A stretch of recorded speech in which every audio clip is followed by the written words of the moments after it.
Good morning from a place where the sun has only just come up, but will the Foxes come up the Premier League table with a good result today? We're up against a Leeds side that's balancing poor form with a new manager boost, but who takes all 3 points today? I hope you'll figure out with me. It's Leicester City versus Leeds United. It's a watch-along. Won't you join us? Welcome to Leicester Fan TV. Are you ready for the show?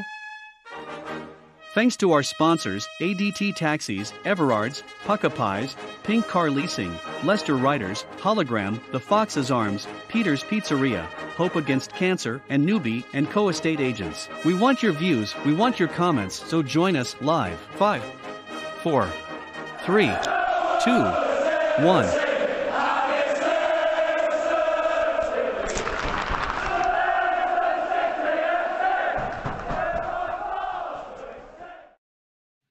Yes, hello and good morning. It is just after 7 o'clock in the morning today in Canada. Thank you for joining us for the watch along. My name is Elijah on Leicester Fan TV. And let's get right into the upcoming match. Leicester City playing Leeds United in the Premier League at the King Power Stadium. Leeds United will be playing under a new manager in Jesse Marsch, and we'll be hoping for a rebound in their form that has seen them concede, I believe, around 20 goals over the last month. Carmen, thank you for joining us. Keep getting your comments in. Let's discuss how we're feeling about Leeds' new manager bounce and how we're feeling about the upcoming game. We'll get into lineups in just a moment, but feel free to get your views and your comments in early here. Let's get these lineups up and we can start discussing how Leeds and Leicester come together, because there's some interesting things to see for both teams. We'll start off with Leeds United, who play in a 4-1-4-1 formation. Meslier, who has definitely been conceding his fair share of goals over the last few games, starts in goal for Leeds. A back four consisting of Firpo, Strauch, Koch, and Ayling, with Cleach sitting just in front in defensive midfield. A forward midfield four of Harrison, Rodrigo, Dallas, and Rafinha, feeding James up front. James has been sort of the danger man for Leeds United. But will he perform well for us today? Get your thoughts in on that. He'll be coming up against a Leicester City team playing a 4-3-3 formation, with Kasper Schmeichel starting in goal, and a back four consisting of Luke Thomas, Çağlar Söyüncü, Big Dan partnering him in center back, and in right back is Hamza Chowdhury, in a position that I don't believe he has ever played before for the club, and where I think we might see a little bit of fluidity in the side. Up front of them, we've got a midfield three consisting of Dewsbury Hall, Ndidi, and Yuri Tielemans. Up front, we have two wingers in Barnes and Albrighton feeding Jamie Vardy, who makes his first start since coming back from injury up front. On the bench, Ward, Iheanacho, Perez, who really hasn't been able to get a start for the team lately, Yannick Vestergaard, Mendy, Daka, Lookman, Soumare, and Brunt makes a return to the bench. So get your thoughts in on those lineups. We still have just over 20 minutes before kickoff here. Ultimately, where I think we're going to see a lot of action is going to be in that right back position for Leicester City, because Jesse Marsch is going to recognize the fact that that is an unusual placement for Chowdhury. It's not going to be somewhere that he's very used to being. It'll involve a lot of running for him. Now, Chowdhury is a midfield player, so he'll be used to having to put a lot of distance in on the pitch. But exactly how that's going to pan out for him is going to remain to be seen. Broadcaster is now just showing the lineup, and it appears to be a little bit different from a 4-1-4-1. They're predicting Leeds will be going forward in a 4-2-2-2, essentially, or a 4-2-4, perhaps, with Dan James and Harrison playing as rather fluid wingers, as well as they'll be playing Rafinha and Rodrigo up front. I'm having a little bit of trouble seeing comments coming in. That might be a problem on StreamYard, but I'll be doing my best to get your comments up. LCFC Gray, thank you for tuning in. Get your thoughts in on those lineups and get them back up on screen if you need. But again, I would say the biggest talking point for us as Leicester City supporters is going to be the fact that Hamza Chowdhury is playing as right back. Definitely a position that he's not going to be used to. Definitely going to be a bit of a weak point for the Foxes. But of course, we are now missing Ricardo Pereira. He is out of the squad altogether, as is James Maddison, both of them picking up mild injuries in the last match. But yes, good afternoon. I believe it's just afternoon for all of you in the United Kingdom. Donna, nice to see you. Thank you so much for tuning in. Michael. Yes, so we will be joined by Michael out in Seattle area. 4 a.m. he's woken up. I woke up at 6 in the morning for today's match. It's a 4:30 in the morning kickoff for him. And what I always like to call the watch along, where all of you will have accents. Michael will be joining me momentarily for kickoff. Yeah, definitely bright and early for both of us here. Let us know where you're tuning in as well. We always like to see where we're getting people tuning in from all over the world. As well, we'll also be getting into score predictions later on, which we would definitely love to have a little bit of discussion around. Lots and lots to talk about. Yeah, I think this is going to be a big thing for us to discuss, is whether or not we've turned a corner. I'm quite optimistic. I definitely think we're going to be seeing some positive change in form, perhaps. Ultimately, we've had very shaky form, but the return of Jamie Vardy already had an immediate impact, as we saw against Burnley.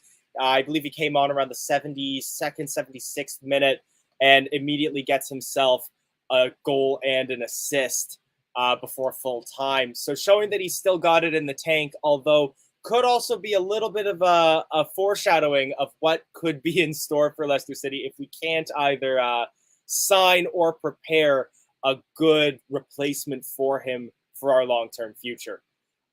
Getting a few people coming in saying where they're tuning in from. Carmen from the UK, Gray from Loughborough, just north of Leicester. Dave Gavin coming in immediately with a score prediction. So yes, let's talk score predictions. This is going to be a really hard game for us to call, at least for me to call as well. Yes, Madders and Vars definitely changed the match, but we will be without Maddison for this game. I'll get that Leicester City lineup back up on there. Sort of, it feeds into a little bit of what I'm discussing here. There's two major factors that I'm thinking are going to make this game really hard to predict. One of which is the fact that I really don't know what tactics Leeds United are going to be bringing into this match. They're going to be playing under Jesse Marsch for the first time. And I'll admit, I don't watch too much of the Bundesliga. I keep most of my focus on the Premier League. So I don't know what kind of tactics Marsch is going to be bringing in to this side. If we were playing against Bielsa, I would have much more confidence that it would be a very high-scoring affair for both sides. Leicester City have been quite positive offensively, negative defensively. And we know that Leeds under Bielsa were a very all-or-nothing side. But with this, it's just very hard for us to know exactly what we're going to be coming up against. I've even been seeing conflicting reports as to exactly what formation they're going to be playing in. I've seen some saying that they're going to be playing a 4-1-4-1. I've been seeing some that will have said they'll be playing kind of a 4-2-2-2. With that said, I still think we're probably going to end up with maybe a 2-1 or a 3-1 win, and a pretty good agreement to what Dave Gavin has said here. LCFC Gray is also saying a 2-1 win for us. A couple other people saying where they're tuning in from. Dave Smart tuning in from Grimsby in the UK. Michael, we'll definitely get into some discussion on how this lineup is going to be influenced as the match sort of progresses. You're saying we're going to be playing three at the back and push Albrighton and Thomas forward.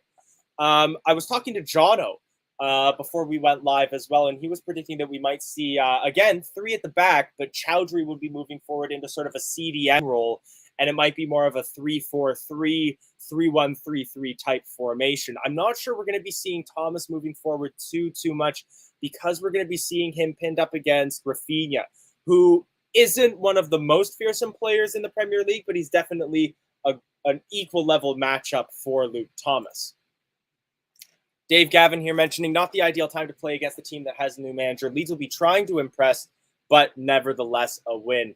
Fee, thank you so much for tuning in from London. I've got some exciting London-related news that I might discuss at half or full time as well. Anthony Beebe, you're coming in from, I believe, Los Angeles, so I think you're up right around the same time as Michael. Should be around 4:15 in the morning, if I recall. So good on you for getting up that early for this match. LCFC, great. You've hit the nail on the head for this is why I'm a little bit concerned around Muhammad. So I have the lineups on screen right now. I am on camera. You'll be seeing me once I take that lineup down. But I do want to have a little bit of discussion first around this right back situation. It's so we have Hamza Chowdhury playing there out of position. We know him better as a central defensive midfielder. So I'm a little concerned around him there. With the lineups that I've seen for Leeds, so I've seen it predicted 4-1-4-1. This will be putting him up against Rodrigo and Jack Harrison. More physical ball-playing type players. They're not exactly pacey. The way that I would more be worried about a Rafinha type or even James up front. However, still going to be difficult for a player being played that far out of position. Nick Mackey, an Irish Fox watching from the Antarctic. It's feckin' freezing here. Definitely hope you're keeping warm then. It's quite cold still up here in Canada as well. And yes, it does look like Hamza will be playing as right back. Jono mentioning this lineup is the best we have. Plus, it can be adapted to attack and defend, so I'm confident. Let me double check. I don't know if Patson Daka is on the bench for us for today's match. Yes, he is. So both he and Iheanacho are going to be providing some of that oomph off the bench for this team.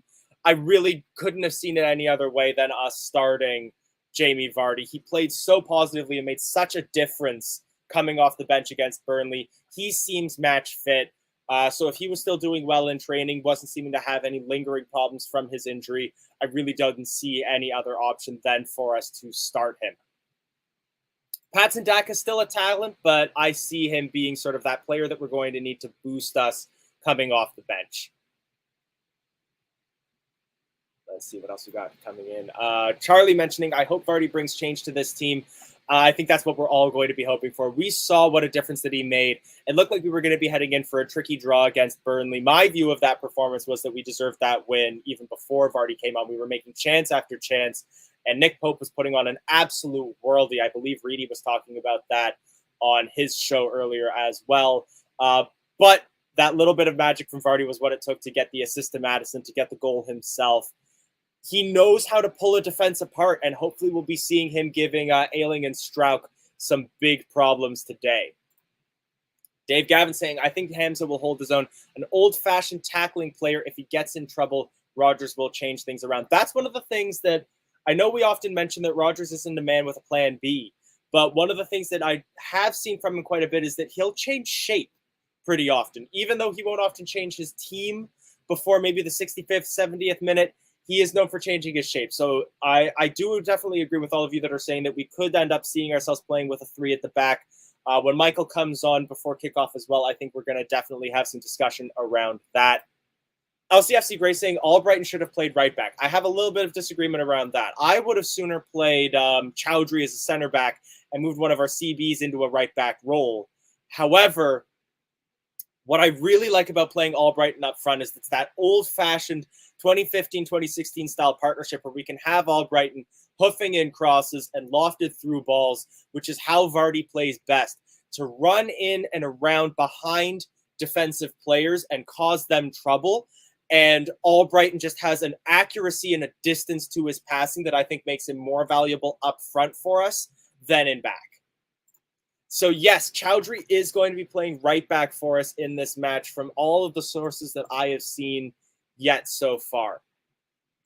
Fee's got your new Onyx pink and KDH shirt on. That's fabulous. I hope you'll be able to see it on camera. I just got this shirt customized. Got it printed with Fuchs on the back. So yeah, let us know what kit you've got on, if you've got a shirt on for today's match as well.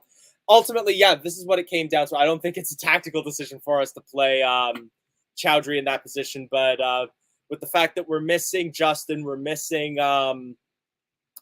Pereira as well, we don't have many options in that position. So yeah, I think it did come down to we would either have to play a midfielder or a defender in that role. Dave Gavin saying if we can keep Raphinha under wraps, then we will win this game. I totally agree with you there. He is going to be that player that's going to be giving us danger and risk in the Leeds United lineup. And he will be playing on that side matched up with Luke Thomas, who's been a little bit hit or miss lately for us. Again, we can't understate the fact that he is still a young player who's absolutely sort of shooting above where we would expect him to be at this point in his career. But he hasn't quite been the Luke Thomas that we've seen earlier in the season and last season as well, where he was absolutely shining for us. So I think Raphinha will be sort of rubbing his hands together. However, I think it would be, sorry, early morning here. I think those first 10 minutes of the match are going to be really telling for us about how that partnership is going to line up for the rest of the game. And in the event that we see Raphinha causing Thomas a lot of trouble, maybe we could see him move to the other flank. We could see Albrighton sitting further back. In some way, we're probably going to end up giving him a little bit of insurance. Stuart Widow's not wearing this season's shirt as we lose every time I do. I've had some pretty bad luck wearing the FBS shirts as well. I've got the King Power one back on for today. However, I think this is actually the first watch-along that I'll be wearing this shirt for. Got my Albrighton shirt ready for this match as well. And yes, obviously we want to show our support as well to the people of Ukraine. So we have our Ukraine top up here as well. I don't think that's really a political discussion that we need to have, but just we want to send our love and our best to all the people of Ukraine who are dealing with a really unprecedented invasion and situation right now. Our hopes are obviously out with them at the moment. And yes, back to talking about Leicester for a little bit. Good to see you all tuning in. All of you sending your well wishes in as well. Thank you so much for that. A little bit of housekeeping for us as well. I saw Jamie put in those comments earlier. If you're enjoying the watch along, if you're going to be joining us for the duration of the game, please get those likes in, get those subscribes in. It helps us grow the channel as well. Let me get the link into chat. We have 7 minutes coming until kickoff, but if you would like to join me on screen and get your thoughts in before kickoff, please click on the link that you will see in your chat. If you're on Facebook, I believe there should be a link in the description of the video as well. You'll need to click that if you want your name to appear when you put comments in as well.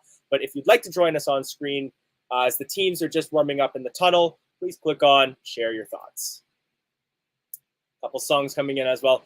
One thing that I will have to preemptively say is it's early here. I've got other people that live with me. I'm not going to be able to do any songs or yelling because I don't want to wake them up. We got to give Ross his 15 minutes. So, Ross, how's it going? Well, it'd be more like a couple of minutes because I'm on bus. So, we'll keep our peace. So, yeah, tough game today, Leeds. Vardy starting, which is good. Chalby right back's a bit questionable, but we'll see what happens. So, it's either going to go good or really bad. This is my son, Charlie.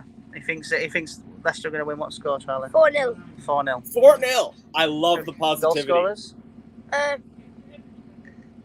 Vardy twice, Tielemans and Ndidi. Love it. You'll love to see it. Will that Ndidi one be from a corner? Do you think we'll score from a corner? I think we'll score from a corner. No. No. No. Good man. No. We won't beat that first man. That's true. And I think for me, I'm going to say 2-0. I think if we can, obviously they've got a new manager, so they're going to want to play for their new manager. I bet you'll be a bit more fueling. He's American, you're Canadian.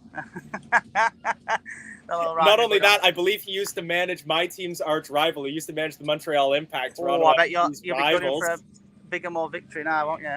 But no, I think it's a tough game, obviously. They're a good side. Leeds, they're struggling at the minute. So hopefully we can, get a good win and get 2 wins in a row for the first time since October. So One thing that I'd like to quickly weigh in on from both your score predictions, you're both saying that we'll be keeping a clean sheet. So you're optimistic defensively. I hope so. I really hope so. If they have a clean sheet, because we played really well. I've just got the game ready, so I'm just waiting now. If if I wasn't out today, I'd do the watch along. We'd do watch along together, me and Charlie and you. But remember, we're unbeaten. Remember, 1 win, 1 draw. That's true. So That's true. Maybe next week. Depends. Well, maybe next week we'll see what happens. But no, I think we'll win 2-0. It'll be a good game. Hope no chance. Well, we got one on Tuesday. Well, that's what I mean. A lot of people are sort of split on it. I'll be honest. I don't think we're going to keep a clean sheet today because of the fact that James is going to be fired up. Rafinha is going to be fired up to perform for this new manager. But I think that we do just have that little bit more attacking impetus than they do. So I'm going for a 3-1. I'm just looking at the side now. So 1, 2, 3, 6 of our players are England internationals. I have under 23s or former internationals like Vardy and stuff. I'm just looking at their team now. So they've obviously got that Messler in goal. They've got Eileen at right back, Koch, Struch, and Ferp. Oh, there you go. They just beat me to it. Stuart Dallas, Click. They've got Daniel James, Jack Harrison, Rafinha. He's one to watch out for, Rafinha. Dan James and Rafinha are going to be those danger men, in my opinion, personally. Rafinha scored against us in the 1-1 draw, if I remember correctly. What, Leeds versus Leicester? Yeah, back in, I think it was October, and that's someone getting off the bus. So yeah, game's about to kick off, and it'll be. I'm going to say, hang on, I think my dad. Oh, that's my dad. That's my dad. Charlie's in confident mood, Ross. Yes, he is.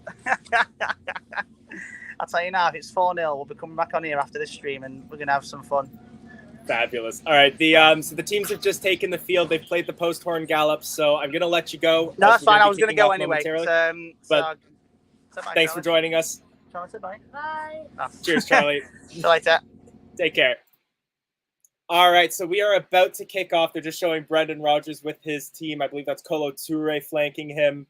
And one of our coaches who looks remarkably like Johnny Evans on the other side. I'm not sure which coach that is. But we have also got some early morning kegs and eggs with Michael. You ready to come on? How's it going? What's up? It's been a while. How are you? I got some Premier League swag here. I gotta say, critically acclaimed now, described by the US Fox's podcast as the hottest man in Leicester City. Hottest and the man in Leicester City cool. media. It's so weird. I'll take it, though. I'll take it. Hey, the boys are on a run right now. I think the swag is back. It sucks that Madison isn't starting today because he's the one that is bringing it. I'm so glad that Vardy is back. He brings the confidence to the boys. He lets them loosen up a little bit. And we've seen that the last 2 games, even the games against Wolves, we should have won. But you know what? Look, the fans are out. It's a nice sunny day in Leicester City. Slavia Ukraina, I'm sorry, I don't know how to say it. Slava Ukraine. Yes, Yeah. I will say just quickly that so they're showing Leicester City are currently running an appeal for, I believe it's Red Cross England's donations to the humanitarian effort in Ukraine. There's more information on Leicester City social media pages about that. They were just showing there's a number that you can text as well. So if you're based in the United Kingdom, please look into it. If you can't afford to, please donate to that initiative. I visited one of the Ukrainian credit unions in Toronto earlier yesterday, made a donation to some of the humanitarian appeals. They could use all the help we can get. So if you're able to, please donate to some of those initiatives. Good work. And I'm a former U.S. Army medic, and the president of Ukraine asked for foreign warriors. So if you didn't get your fill in the desert, go ahead and sign up, guys. Good man, Michael.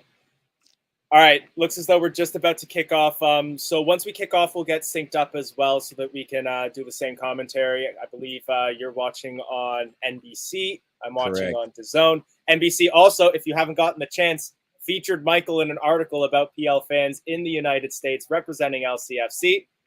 So give that article a read if you haven't had the chance to see it yet. Yeah, that was pretty awesome. Premier League hit me up in my DMs on Twitter, asked me about my fandom, came to my city, took some pictures, interviewed me. Maybe later in the watch along, we'll put a link in there so you guys could click on it and see some pretty cool, awesome pictures of my city and me standing around in kits, and it's kind of cool. All right, and we have kicked off early, and Leicester City immediately head in towards Ilan Melier. who's forced to collect and roll the ball out to a center back. But we are already giving the Leeds defenders little peace here. So you kicked off before I did. I'm only at 11, 12, 13, 14 seconds. All right, I will pause at the 30-second mark. Right on. Actually, not at the 30-second mark because they've covered that up to show who the referee is. So I'll pause at 45 seconds. Wilf and Barnes playing some 1-2-3s with Luke Thomas over here on the left side. That was cool. All right, now they're showing the hashtag. So, Dewsbury Hall puts some high pressing in and knocks the ball up, forces Melier into a catch. I'm going to pause at 55 seconds. Okay. 43, 44, 45, 50, 51, 52, 53, 54, 55, 56. Perfect. Ball with Kasper Schmeichel after a long ball kind of trickles through, and he plays it to that right back, Dan Amarte. And Amarte plays it over to Hamza, my favorite guy. Let's go. LCFC Gray, thank you so much for that. So Phil is the administrator for this channel, but I am going to take a note of that right now, and we'll send a message to him. Hopefully we can make sure that that money gets over to one of the humanitarian initiatives as well. As a Dan James comes forward on a through ball, takes an early shot, beats Kasper Schmeichel, but also beats the far post. I'm not sure Kasper got a hand to that from my perspective. You might have seen that more clearly than I did. Are they calling a corner? If they call a corner, Schmeichel got a touch to it. If they're calling a goal kick, they're not. He was onside, just seeing from there. I'm not sure he got it. I can't see what the referee's called, but we'll let you know in a moment. It looks like that gets past Schmeichel. No, it is a corner, so you are right. Schmeichel did make a good save there. But yes, so just jumping back to that, I will speak to Phil about this after the match today, and we'll do our best to make sure that money gets through to Leicester City's Red Cross initiatives. Corner comes in from Leeds. Kasper Schmeichel collects. Let me also get very nice a scoreline banner put together. The King Power is packed. Everybody wants to see us play dirty Leeds today. Kasper the long ball down to Harvey. Barnes cuts into the middle, shoots himself. That's one of the things that I've been a little bit disappointed with from Barnes is that sometimes I've seen him have passing opportunities, but he prefers to go for the shot. Harvey is feeling it the last month. He's got his swag back. Actually, the whole club has their swag back, especially the young guys. They're feeling it. Vardy's on the pitch. So if they got a chance to take a shot, they seen Madison put some in the side, inside the netting and right inside the post. They're all trying to do it now. They got the swag back. I'm not mad at him for taking that shot. It's early in the match. Harvey has scored some goals within the first 10 minutes of matches the last couple times. He's ready. He's our fire starter right now.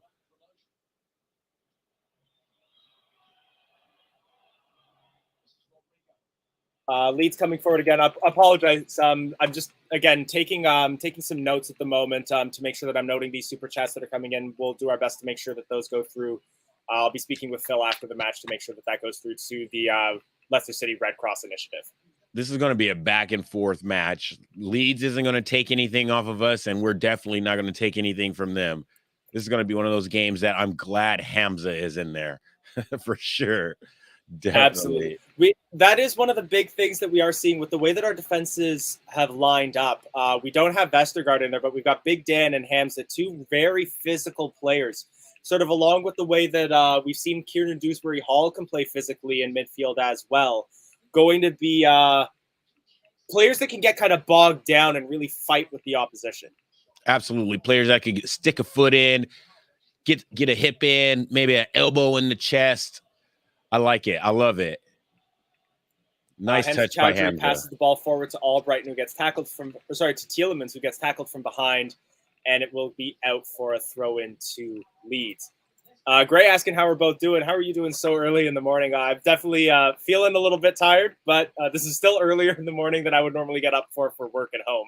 Yeah, I drank a lot last night, and I didn't go to bed till about midnight, and so I'm up 4 hours later so I could do this watch along. I haven't been on a watch along in a couple weeks, and I've been dying to do it. Absolutely dying. Always happy to have you back. Leeds United have another corner at the moment, and it looks as though they might be setting up to take it short at the moment. Ooh, Hamza went out there to to defend the short corner. I need Hamza in the box to get ahead on the high ball. cross comes in, bounces around the area. Looks as though a Leeds head did get to it. Was Luke Ayling, but it goes high and wide of the far post. We're going to see a lot of that. When the ball comes in, it's going to be a Leeds head that's on it first. I mean, he out jumps Soyuncu and Dana Marty. Wow. Again, two of our bigger players there. But that's one of the things. Luke Ayling, a little bit of their, I guess, Vestergaard type character where he's just really tall, can get into those spaces and just stand a head and a half taller than everyone else. At least a man bun and a half. At least. He's missed us. Fiona, happy birthday. Happy belated birthday. Yes, that's true. I don't think I've done a watch along since your birthday as well. Happy birthday, Fee. I hope you enjoyed your stadium tour as well. I know you did a stadium tour for your birthday. Yeah, she got an awesome video in the locker rooms with the staff singing her happy birthday, along with a couple other people that went to the tour. Dewsbury Hall giving some high pressure to Eli Melli. Almost puts a tackle in. Oh. That's why I don't think I've seen this kind of high pressing from Leicester City in a very long time. Well, Leeds likes to play this way as well. Lovely through ball to Harvey Barnes. He's got acres of space on that left wing. Gets past Harvey. his Take man, him on, and Harvey. forced Take to him on, dive Harvey. in onto that ball. Oh. Good defending by the right back of Leeds here. He just enough to put Harvey off with that final touch. Need to double check who that was. That was Stuart Dallas. Stuart Dallas is a talent. I'll give him credit for that. Tracks back and forces Harvey into just a slightly heavy touch. If that touch were just a little bit lighter, he's through on goal. He'd have been in with a chance to chip. Absolutely. But the Leicester fans are full-throated, singing. I love it. One thing I will say, just on the note of singing, because Gray's saying we should sing happy birthday. I've got people that are sleeping in this place at the moment, and apparently you can hear us all the way through all the air vents in this place. Yeah. I'm not singing I can't do any singing this early in the morning. Yeah, Lovely through ball by Harvey Barnes. Finds Jamie Vardy on the outside of the penalty area. Vardy! Cuts in, tries to set up a pass. And it nearly finds Yuri Tielemans. Goes all the way back towards Wilfred Ndidi, but he's forced to turn around. He plays it towards Luke Thomas. Thomas back to Ndidi. We're still keeping that pressure up. Leeds are out of shape. Oh, Ndidi gives it away. But they win the ball. And now they look to come forward again. Dan James up against Dan Amarte. Gets past his man. Nice. Sets up the shot. Brilliant save by Kasper Schmeichel on his legs. It stays in play, and it's held by Chalar Soyuncu, who clears the ball. What a hand check by Dan Amarte. Surely that's a free kick and a booking. Oh, my goodness. Jamie Vardy played on a lovely through ball, the kind of stuff that you love to see from Leicester City, especially when they're playing Jamie Vardy. And who was it that just barrels his man over? Was that Ayling? They've got too many people with ponytails. With man buns. Yeah, too many. It was Pascal Strauch knocks his man over. Honestly, I would say he's lucky to only be given a yellow there. We cannot take a break to banter at all. This game is back and forth. If that were closer to the penalty area, I think there could have been appeals for a red. It's obviously not close enough to be denial of an obvious goal-scoring opportunity. One of those fouls that you have to make as a defender, but I don't think Stroud can have any argument with the booking there. Yeah, this game is just back and forth. The shot on goal, Kasper save, and we're right back down here. Jamie Vardy. Free kick comes in, and it's Soyuncu who wins it off of a defensive header from Leeds. He plays it over towards Barnes, who goes back towards Thomas. Thomas and Barnes having a little bit of back and forth. Barnes cuts his man excellently, passes it to Tielemans. Tielemans up against Strauch. He gets past his man, gets tackled by the second one, and it's still to Soyuncu, who's playing super high up the pitch. He plays it to Amarte. Amarte now over to Albright. He breaks up, plays a high cross and looking for Vardy, but won't break past the Leeds man.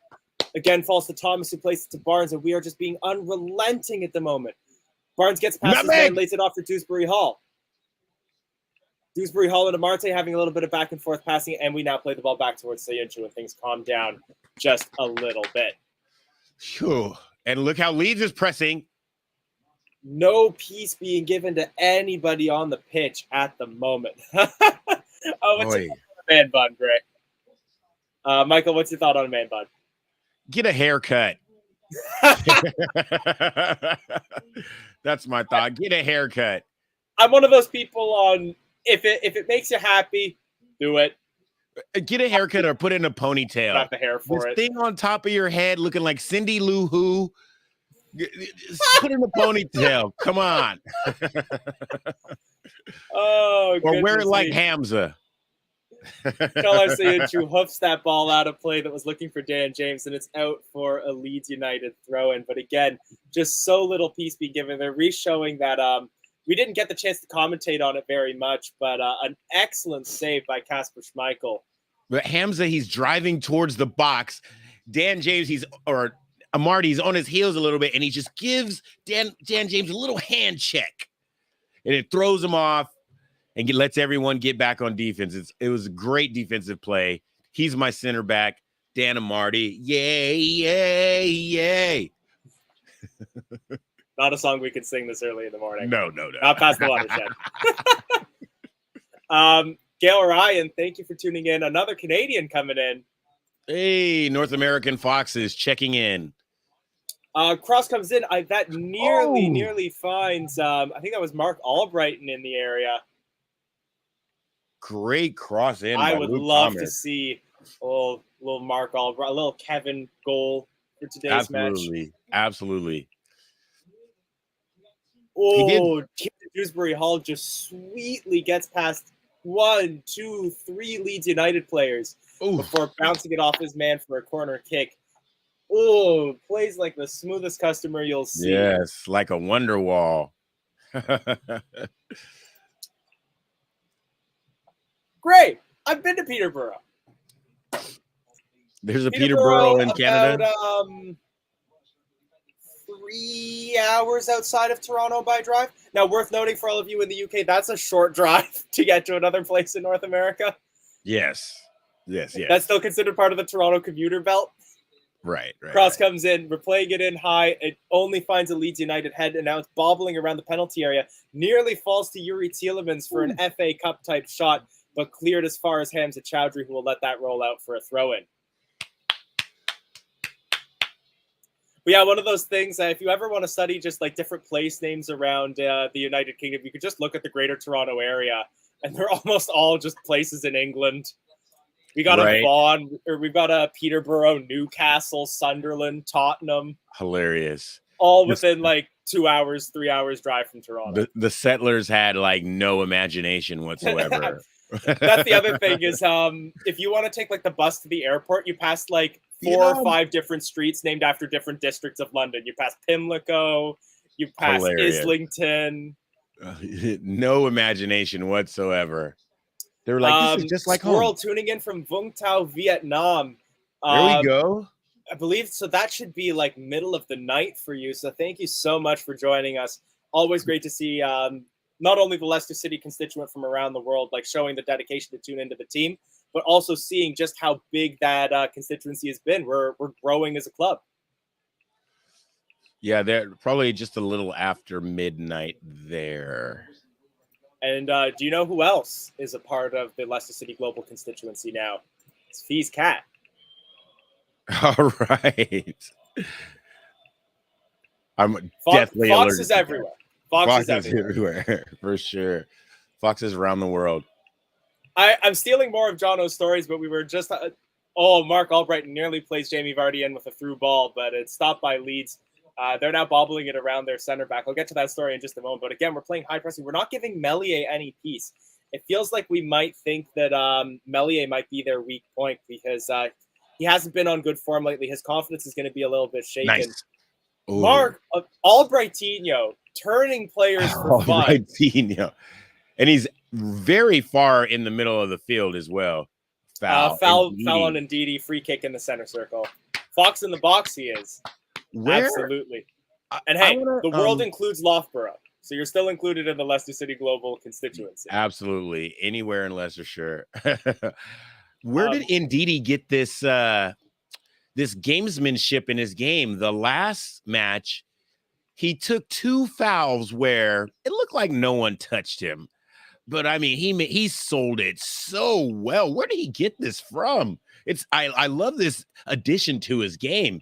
He just got us a free kick doing it again. It's one of those things, like, I know a lot of fans of other leagues will also complain about it, but in the Premier League, you got to do that. That's how you get a free kick. It's too physical. It's so physical. You got to get that free kick. If you're one of those like physical type players that normally shrugs off challenges, it means you don't get free kicks when you're fouled.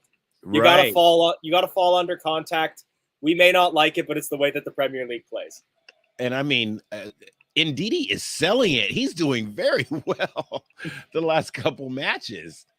I think one of the other things with that is that he didn't do it for the first little while he played. And so when you build up that reputation as a player who doesn't go down unless your contact is made, Ndidi, a poor challenge there on. He's lucky not to get a yellow. Yeah, it was that was on Dallas apparently. I thought that was on Harrison. Yeah, just clumsy challenge, nothing malicious, but he just goes in late. Leeds will now play it out from the back. Up through the lines, gets the ball past Albrighton there, but will be cleared by Thomas. And you can see we're playing hoof it to Vardy and hope for the best at the moment there. But we saw how well that worked against Burnley. Was it Kasper Schmeichel nearly gets the assist on? Well, it's old school. It's how we play. You know, it's old school. When in doubt, put it into Vardy. We wouldn't have a song of, Rafinha coming forward now in space. He has more pace than Thomas. But Thomas tracks back and just gets a trailing foot there. Defense. Good defense there by Luke Thomas. And Rafinha's ball will find nobody but Kasper Schmeichel there after being forced to turn around. It's been a good game so far. I would say confidently that, like, if this ended in a draw, Leeds will have earned it, but I would say we've been the better team. I think we still need to get a foothold in the match. We definitely need a goal. I feel like we're missing Madison. Madison is that magic in the middle. He gets the ball and turns forward instead of us trying to just hoof it down to Vardy. With this three at the back with Hamza, I don't know. I guess we're missing a little bit of creativity in midfield. Hamza playing it forward. Heavy touch. Hamza. Sends one player back to the shops, but gets tackled after he gets double marked. And now Leeds look to come forward again. But Hamza very quickly tracking back into that right back position. And Mark Albrighton makes a challenge and just a swan leap before a hoofed ball. This is what I was talking about. Albrighton Vardy connection finds his man. Vardy plays in Harvey Barnes. Oh, he's just marked well enough, but nearly a perfect through ball there. But now it's Vardy who's in. Little bit of a heavy touch, but plays it back across the face of goal. And Tielemans slips. We are playing some great 1-2 football. Unmarked in the area. We are playing some great 1-2 football. Vardy, KDH. Vardy, heavy touch to the byline. He puts it back across. And it's cleared by Struijk. There's a creativity in this team that I just don't see when we don't have Vardy in the side. He elevates everyone else's confidence. Like, we have a little bit of swag, but when Vardy's out there and he's running really hard, you can't help but feel a little better about your game and have a better touch when the ball comes to you and make the little flick on. You just have that confidence. He brings that out of you, and he's on to the ball. That's what he gives you. If you put the ball in the area, he's going to be on it, and it gives you confidence to put that ball into him. This is amazing. I'm so glad he's back. I think Grace hit the nail on the head here. Between both that uplifting factor that Vardy brings, we're playing with more urgency in this match. We felt very pedestrian in some of those games where we were missing Vardy when we weren't on form, but we're really playing like we mean it today. As Kieran Dewsbury-Hall gets fouled by Rafinha, although that could have gone either way. Leicester City play the free kick quickly, and it's Luke Thomas coming forward. He plays the ball in towards Harvey Barnes. He gets himself into space, takes the shot, but it's blocked.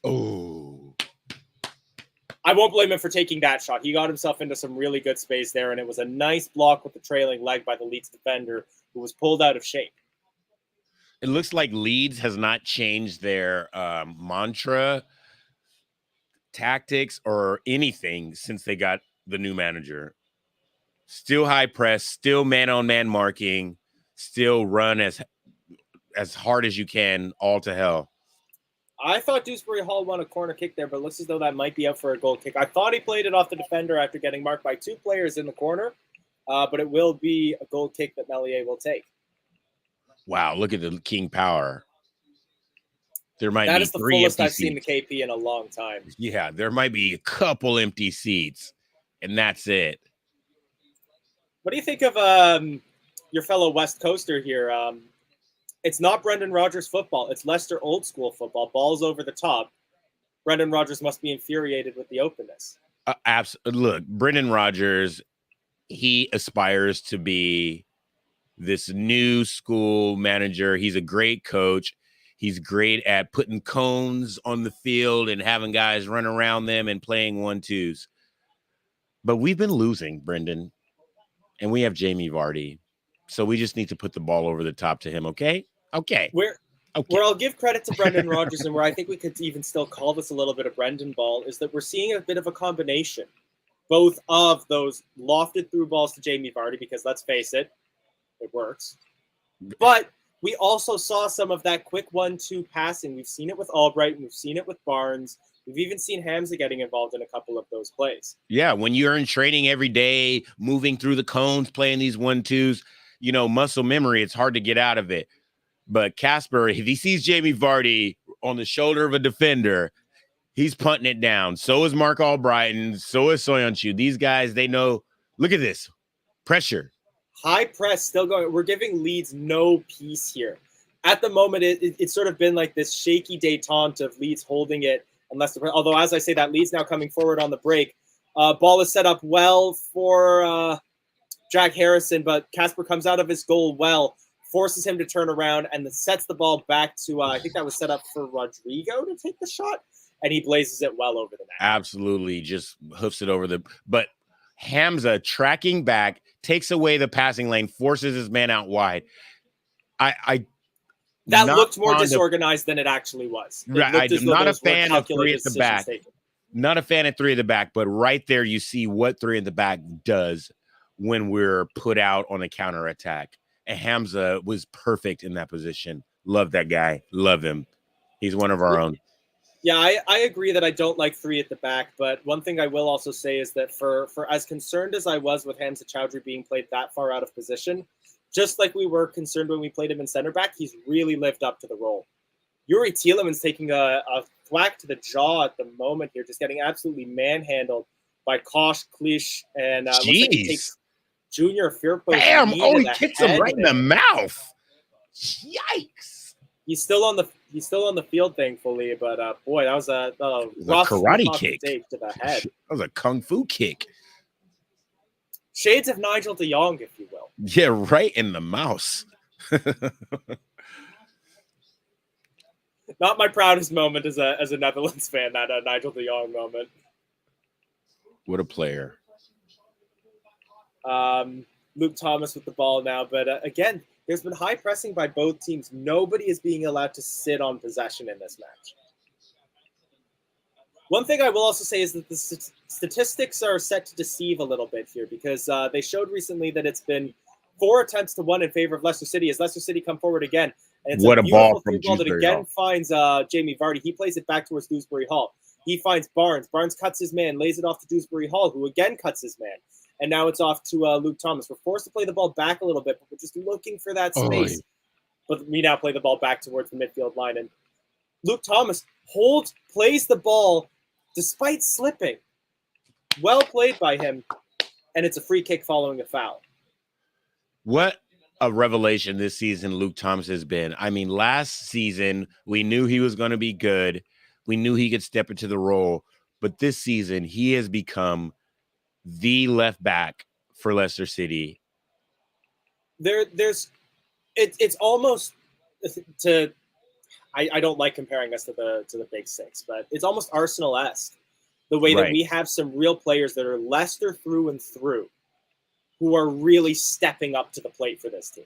I think it's better than the way Arsenal bring players through, because Arsenal, they got a lot of money, and it's kind of hard for those younger players to get through. But we rely on our younger players. If you think about it, the last couple seasons, Albrighton plays cross in from the corner. Again, finds a Leeds head. It's been really tough for us to find a man here, but these haven't been the poor corners of old. No, We're beating the Hamza. first man, but such tall defenders there. Hamza Chowdhury heads the ball back towards Kasper Schmeichel. Little bit undercooked, but Kasper comes out and gets it. It's Jamie Vardy now up. Ooh. Oh. Forces Meslier out of his goal to collect, but shaky moments there for Leeds. This was where I was going to say that the stats failed to deceive. Or the stats do deceive a little bit, because Leeds United have taken more shots here, but I would say Leicester City have had more chances. What we haven't succeeded at the moment is the final pass to set up the golden opportunity. Right. We need to force a Meslier save. But I will admit, I said that it was Luke Thomas dancing around players earlier. That was also KDH. KDH has been fabulous this match. Absolutely. He's part of that that I don't know what to call it, but like the young boys like all have this swag. Ever since they went to that dart tournament where everyone was all mad at them, they've come back like, so what? And I mean, we lost one, drew one, and then the Randers games.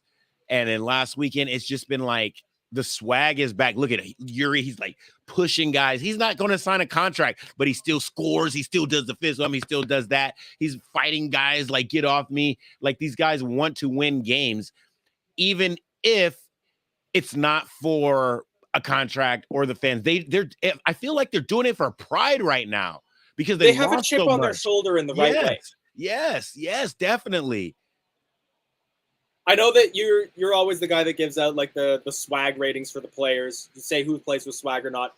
That's the perfect term for this right now, because there is, like I said, there's like a bit of an attitude. There's like a chip on their shoulder and a confidence in the play of Hamza Chowdhury, of Kieran Dewsbury Hall, of Harvey Barnes, of James Maddison.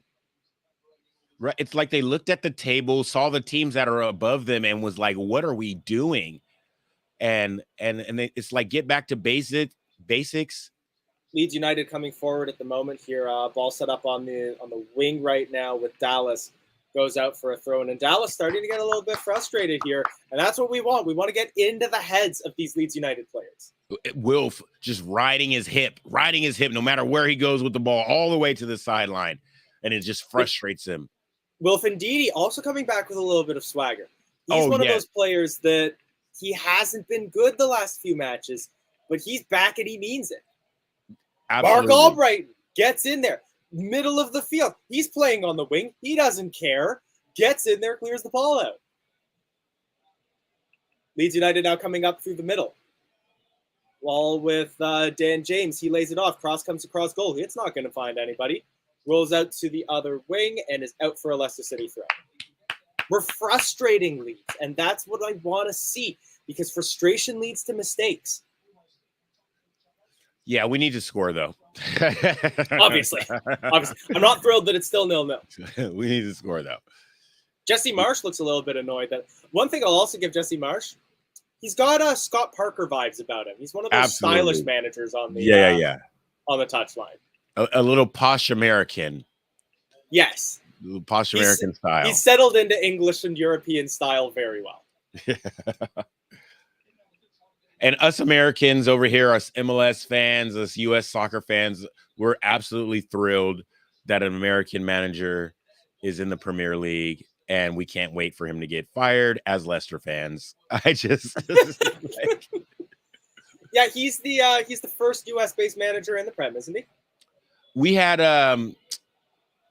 last season, 2 seasons ago, he got hired at Swansea. Or maybe it wasn't in the Premier. He was in the Chem. Bob Bradley.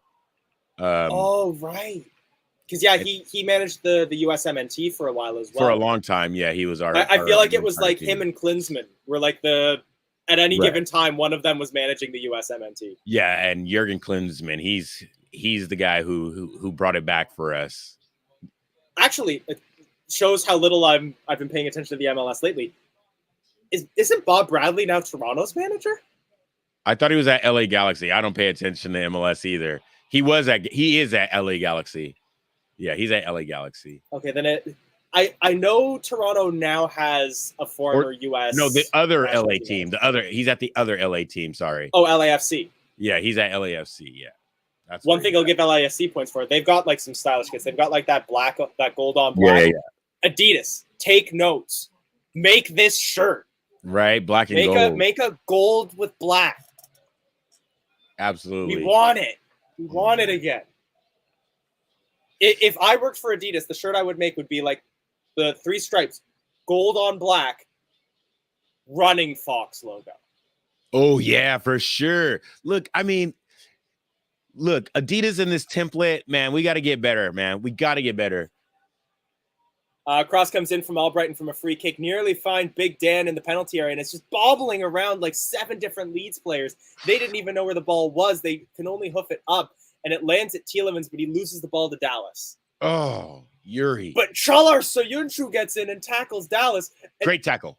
Oh, and the ball is nearly played in towards Dewsbury Hall. That was centimeters away. And now it's Mark Albrighton playing the ball over towards Vardy. Vardy gets tackled, but he maintains possession. Lays the ball back to Albrighton. Albrighton's pass is intercepted, and Leeds will regain possession. Oh, but Leicester City had him. We had him worried there. We had him worried. And Leeds plays the ball out of bounds, and we have a throw. And again, there's that swagger.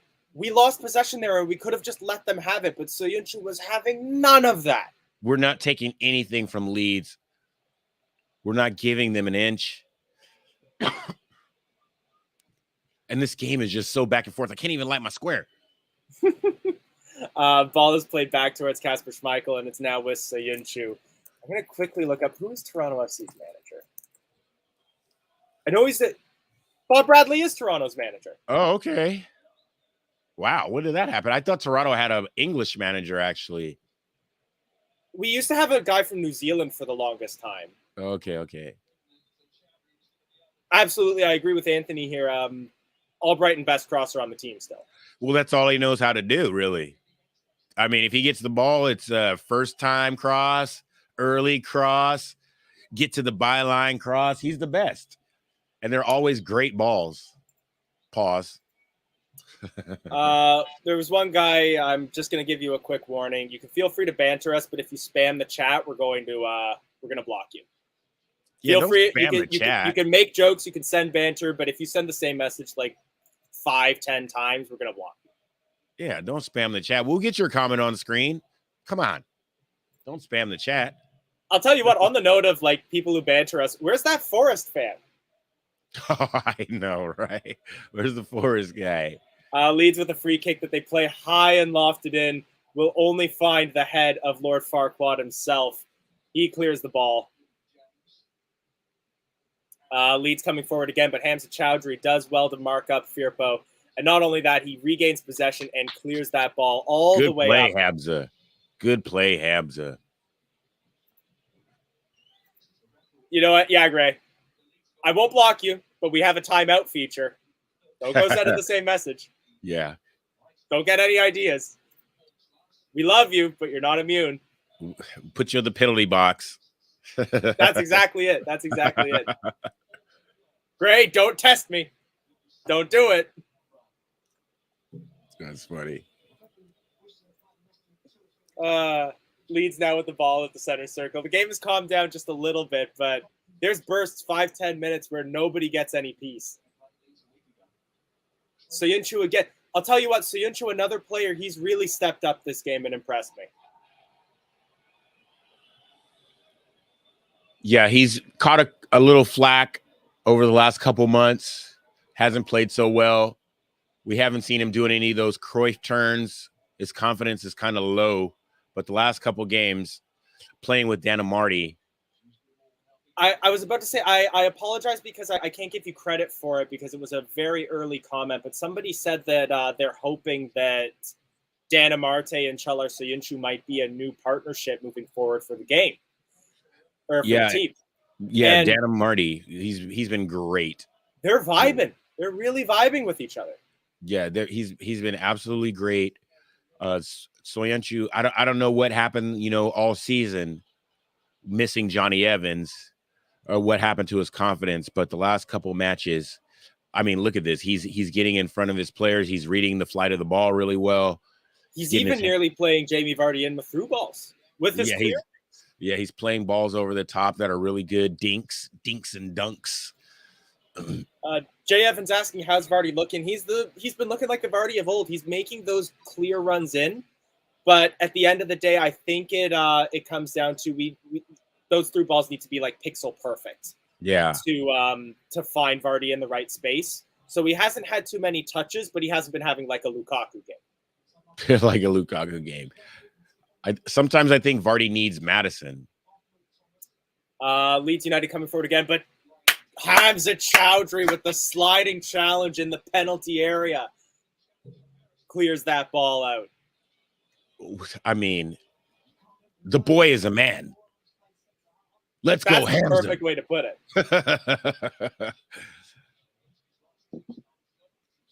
I hate to say it, but you're kind of right there. The Vardy's doing better than Daka would. I think Daka is still finding out like how he needs to play. Because Daka, I feel like he doesn't have like his style yet. So he doesn't know how he can both be himself and mesh with the rest of the Leicester City team. And as a result, he doesn't get the dribbles he needs. He doesn't get the touches that he needs to really make the impact that he had at RB Salzburg. Great point. We saw him make his impact in matches like against Spartak Moscow, but he hasn't found consistent form.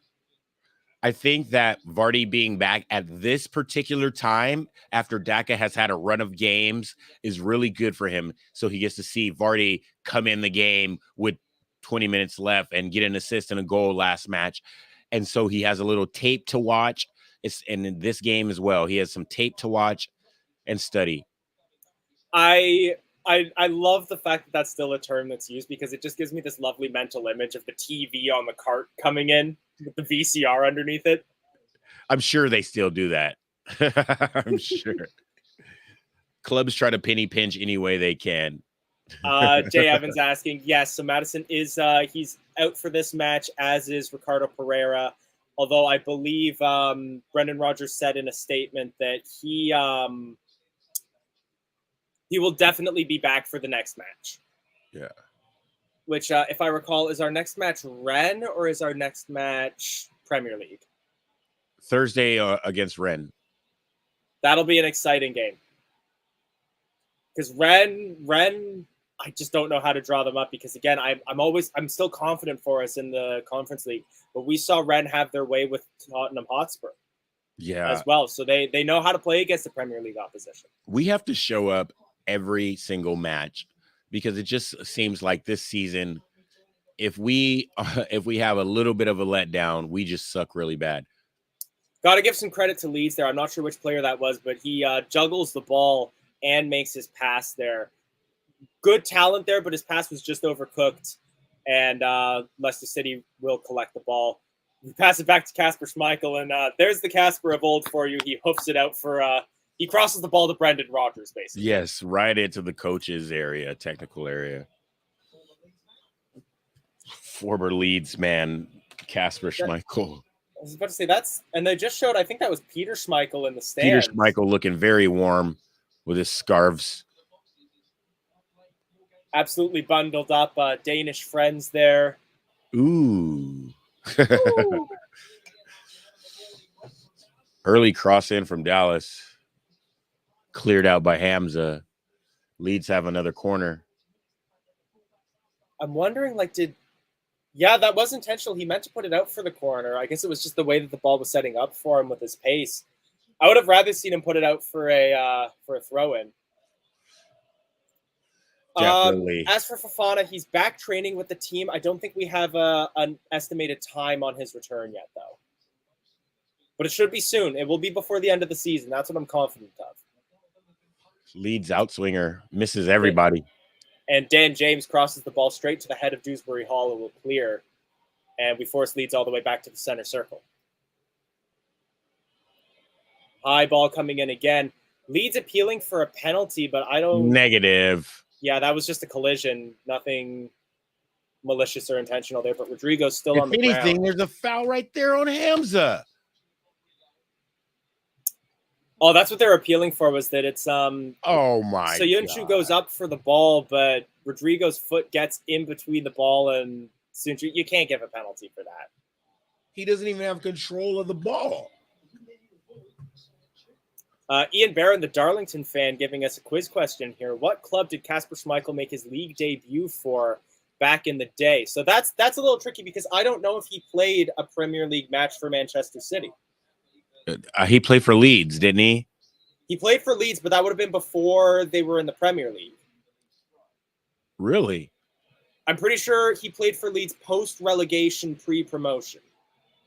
He played for Leeds in the EFL. He played for Darlington. I know that. Huh. I think he played for Darlington. Please correct me if I'm wrong. It's a good question. Good quiz question. I'm assuming when you say league debut, you mean Premier League debut. So I think my guess would be Manchester City. Because I feel like he would have been given one game at some point. Maybe their starting goalie got injured, something like that. Yeah, he played one game for Man City before Leeds. I got it. I may have an accent, but I know my Foxes. Leeds United with some dangerous play there in the penalty area. But what a block by Soyuncu in front of the net.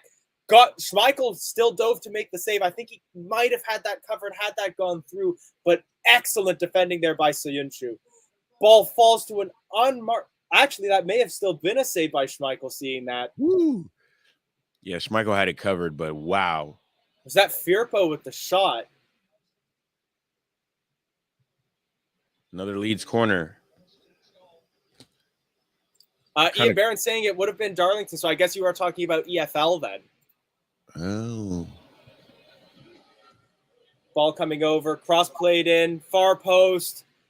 Ailing will find it, but he can't get it towards goal. Headed up by Tielemans, headed down by Soyuncu. Ball falls to Rafinha, who takes the shot.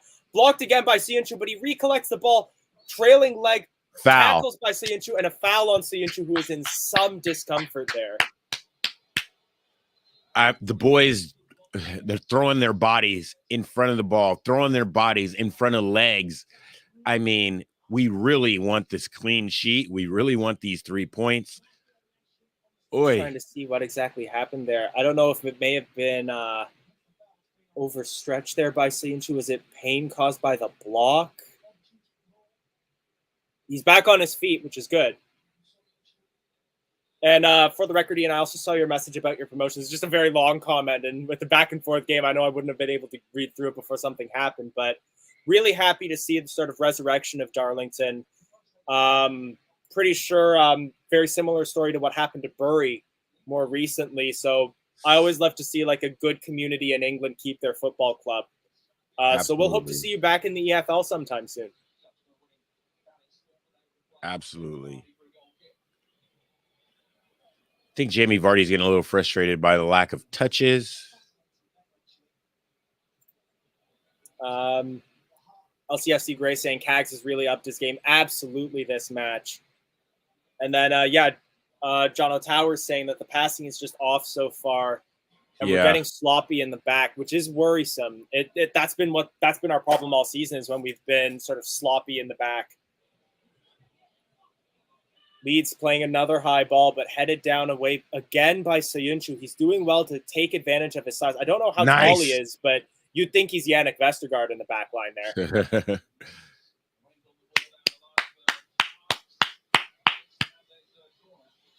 Through ball played towards Barnes, who plays it off of Dallas for a throw-in, I believe. My goodness, I only just noticed it's almost halftime. This first half has flown by. It has flown by. The back and forth nature of the match just leaves you like waiting for more, waiting for the next move. And Leicester has another corner. I realize I haven't been giving you guys time updates, but if you do want to try to get synced up with us, we're at 43, 50, 51, 52. It's going to be Mark Albrighton to take this corner. Plays it lower than he does before. Great header by Ndidi, but it's right into the arms of Meslier. Ndidi doesn't even have to leave his feet because no one jumps for the ball. Oh. Meslier spills it, which has been his biggest weakness right now, is that he can't hold a ball that's played at him. And Soyuncu nearly takes the rebound there. This game could go either way, but I still just eke it and say that Leicester have been the better team, but we're talking like 2% margins here. Yeah, just barely better. We haven't had any real clear chances at the goal. Leeds United coming forward again. It's Harrison on the wing. He gets tackled and it's out. I'm not sure whether that was called goal kick or corner. It's going to be a corner to Leeds here. 10 seconds to time. Don't know how much added time there will be as yet. It's Dewsbury Hall covering the far post. Vardy covering the near post. Dan Amarde covering Lou Gayling. And Soyuncu on Koch. 1 minute extra time. Soyuncu is marking Koch, who's like 4 inches taller than him. But we win the first header, but it will fall to Rodrigo. Ooh. Pat good. Whew. And Hamza's the one who gets his head on the ball, but it's kind of like a flick on. Oh no, it's was it Vardy who took a flying volley like that against Burnley, and it basically ended up with the same thing? Yeah, it was his first touch, like his first or second touch. Yeah, high wide and not very handsome. And then his very next touch, he brings the ball down and lays it off to Madison. He just had to get a feel for the game. There's a basket somewhere in between London and Leicester that is going to be soon holding that ball and Kepa's penalty. Oh, Kepa's penalty. How sad. And that's the halftime has been called. So your halftime score is Leicester City 0, Leeds United 0. All things considered, I don't think either team is going to be that upset with the result. It's been a very cagey match. Good chances for both sides. But I think both teams have really been each other's foils quite well. Yeah, I think Brendan is going to need to go away from 3 at the back. I don't know who to bring in. I don't know how to switch the formation, but we can't score any goals with 3 at the back. We don't have enough players going forward. We got to stop trying to adapt to what the other team does and start to play our game. That's the one thing I hate about Brendan, is that he adapts to each team that we play in a negative way, it seems to me. So in order for us to get goals, we got to switch this 3 at the back up. That's fair. That's fair. Michael, do you have access to comments? I don't. Okay. Because I might step away for like just 2 to 5 minutes, just quickly get some more water and step away for just a second. So we might just take a quick 5-minute halftime break and then we'll be back. Let me see if I can. Yeah, I don't have access to comments unless I pull up a YouTube page or Facebook page, and then I got to kind of I got to read in real time. If you are enjoying the stream so far, please drop a like, drop us a subscribe. Like we mentioned before, it helps us grow the channel. That's how I found the channel, was it randomly showed up in my recommended. I got one of the Watchalongs with Tom and Locks back in the day. Yeah, that's how I think I just typed in Leicester, and the more likes and the more shares, it'll pop up towards the top. Back when it was 100% LCFC, yeah. I'm going to put the link in the chat as well. So if any of you would like to join us at halftime, share your thoughts on that first half. What changes you might make if you were Brendan Rodgers, feel free to come on. If you want to add a little bit of English accent to this watch along, click that link. Yeah, it's getting kind of bland with our North American accents. We need a little flavor. Everyone on this watch along pronounces the R in Leicester. You can change that. Click that link. Yeah, click the link. And you don't have to say the E on City. You can just say City. Pete Brown saying Tielemans has been quiet again. That's a very fair criticism. Haven't seen much from him. He's lacked a little bit of that creativity. Well, the ball's going out wide, and it's not played through the middle. So, he's not on the ball. And then John Tower saying maybe bring Lookman or Daka on. I'm going to step away for just a couple minutes, but I'm going to encourage you all in the chat. Get your thoughts in on what changes you would make at halftime. I'll be back in about 5 minutes. Michael, you all right to host? Yeah. Let me see if I can see some of these comments here. Changes you would make at halftime. I'll be back in. Come on, load them up comments. I don't know. Well, here we go. Would like to see 2 up top. Anthony Beebe. So you would like to see Daka and Lookman? I would prefer if we got rid of one of the back 4 defenders and brought in Lookman and then played one of those guys behind Vardy or alongside Vardy so Vardy could bring the ball down on the when the ball's hoofed up to him and lay it off to a Lookman. Lookman seems to play a lot better, a lot more exciting when he has someone to play a 1-2 off of, going towards the goal. Yeah, Lookman on is probably the best. Let's see. Yeah, it's Kevin says we're just missing that creative spark to get that last pass off. And that's where I say we're missing Maddison the last, I don't know, month and a half. Ever since that dart league championship picture where everybody was mad at them for being out for COVID restrictions, he's came back with a little swag. And I think that he plays best, or Vardy plays best with Maddison. And that's what we're missing right now. The ball is getting played from the back to the front instead of from the back to the middle line.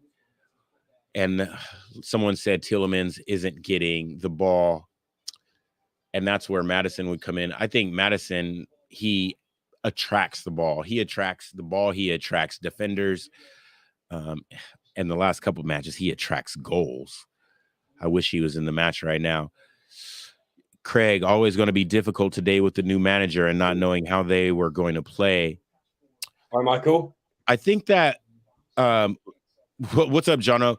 I think that Leeds, we can't say we don't know how they were going to play. We knew exactly how they were going to play. You can't take that style away from players. You can't tell players to not go all out after they've been doing it for the last, how long has Bielsa been at the club? When they were in the championship, 3 seasons now. So we knew how they were going to play. That's why Brendan came out with 3 at the back. But we need to switch it up so we can score. The difference is what he's done already is close down the gaps. Like when they were against Spurs, they were so open, which is why Spurs were able to utilize it. At the moment, we've got Vardy hasn't got that extra channel to get into. But right, Barnes and Vardy have been a huge threat. Dewsbury Hall for me has been excellent. He's been turning, he's been twisting, he's been creating chances, getting the foot in, putting a hip on somebody.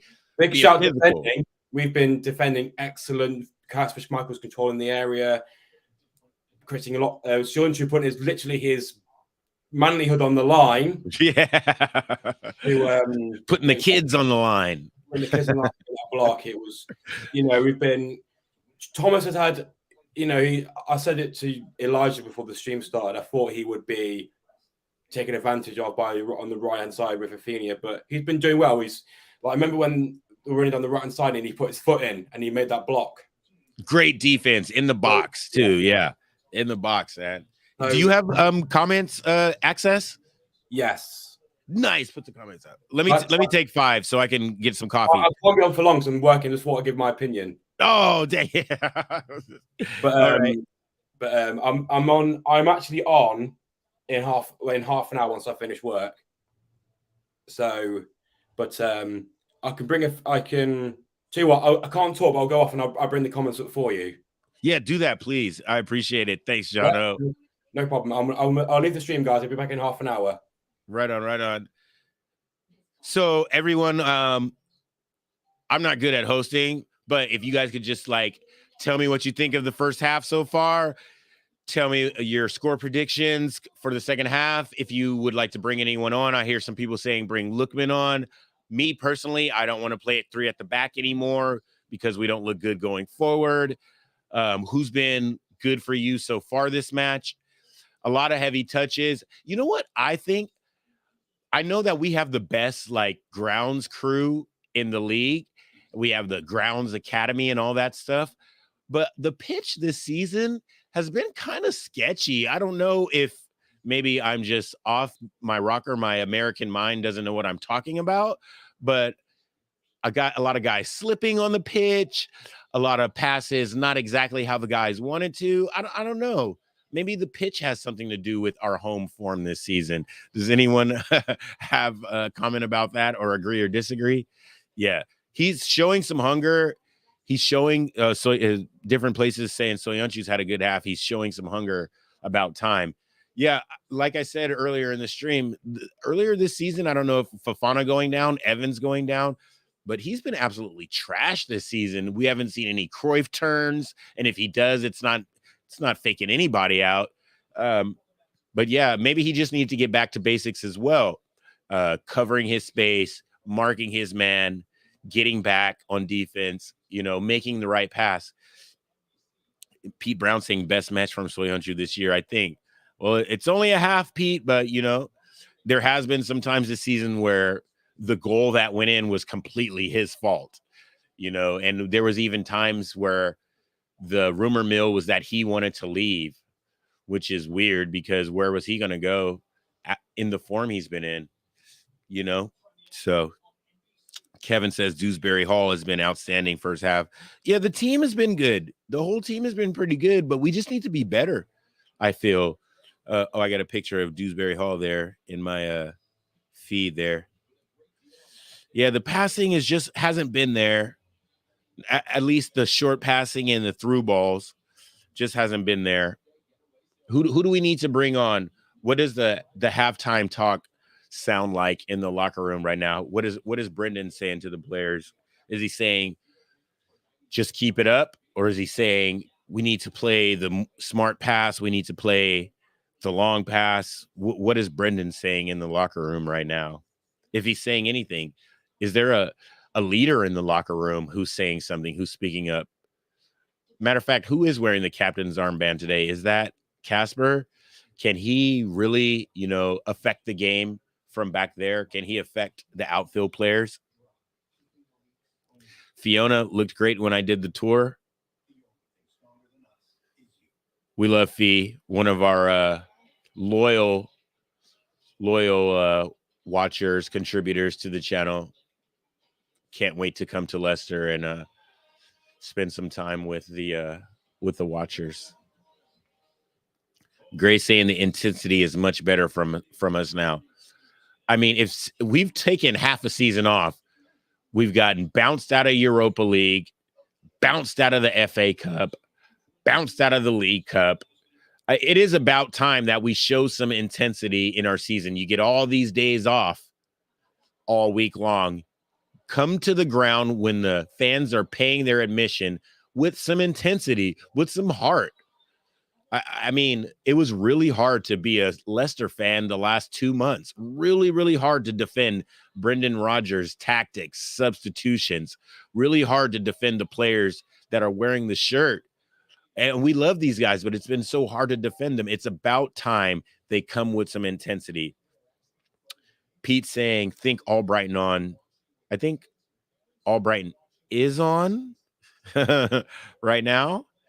Maybe Albrighton off to provide someone going forward with a little more skill on the ball. I mean, we love the early crosses and we love the tracking back on defense, but we need to score now.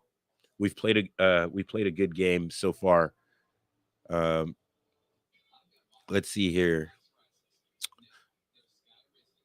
Agree, but you might leave Chowdhury exposed. Yeah, I mean, Chowdhury, Hamza, to me, he's grown up a little bit in the last season, and we're playing him 3 at the back right now. I think if we go 4 at the back, he might be the one to come off, and we slide Albrighton back into his spot. So, but maybe Brendan seeing Hamza covering, and he's not really broken a sweat yet. Maybe Soyuncu or Marty comes off. I don't know. The boys are playing good right now. So maybe we don't switch up anything personnel-wise, and we just switch up the formation going forward.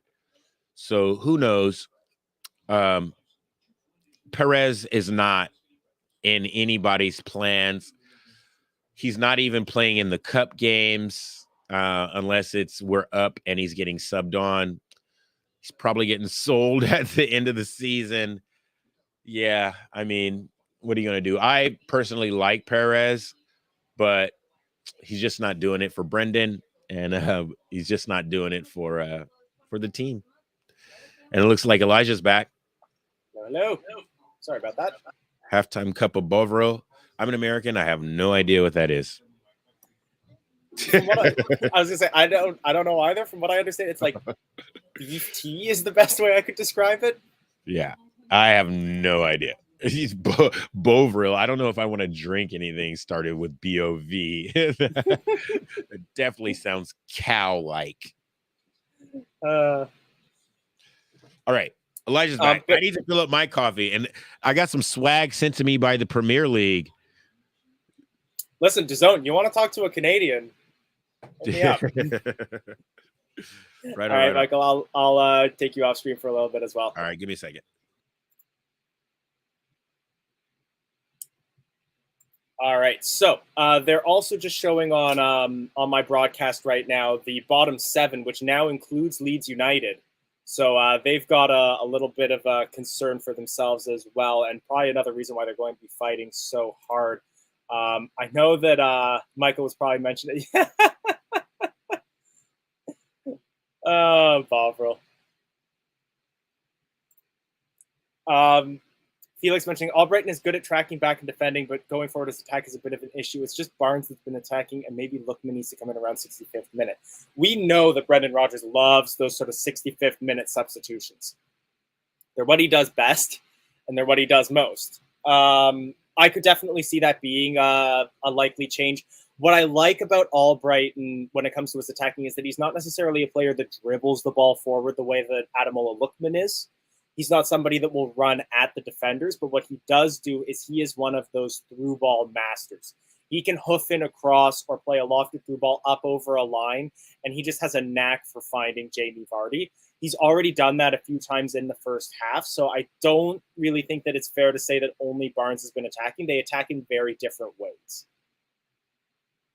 Let's see what else is going on. Craig Hendry saying, just slower than Tuesday, passing not as crisp or sharp, not same intensity or speed of play. There's definitely been an intensity. What I would say the difference between this and Tuesday is the fact that the nature of the opponent makes it very difficult for us to play with the same speed. Leeds are playing a very high press, whereas Burnley were more sitting back and defending and being very resolute in their defensive third. Whereas Leeds, much like Leicester are playing reciprocally, are not giving each other any peace whenever they're on the ball. And we have just kicked off the second half, so Leeds United now have the ball near the center circle. The first half was a bit bovril. I enjoyed the first half. It was an entertaining first half. I definitely would have liked to have seen a goal or two, as I'm sure all of you would have as well. However, you can't win them all. Bovril, great for your Sunday lunch. Great. Okay, as a gravy, I could definitely see it. Now, so is it like it's like an extract that you dilute, right? I think so. Kind of like I bought like Robinson's, and you dilute that, and it makes fruit juice. But it's just like beef Robinson's essentially. And finally, the LCFC 2022. It's going well. It's bright and early in the morning for us here. So it's 8:30 in the morning here for me in Toronto in Eastern Canada. And then for Michael, it'd be 5:30 in the morning as well. So we're a little tired, but we'll always get up for our club. As Leeds United play a cross in, Hamza Chowdhury does a good job of making himself big, plays it out for the corner. Gives a little bit of a look to the rest of his defense to wonder how they let that cross come in the first place. But good defending there by Hamza Chowdhury. Makes himself big, and it's out for a corner kick. Gets there ahead of Harrison, who would have had a clear header at the back post.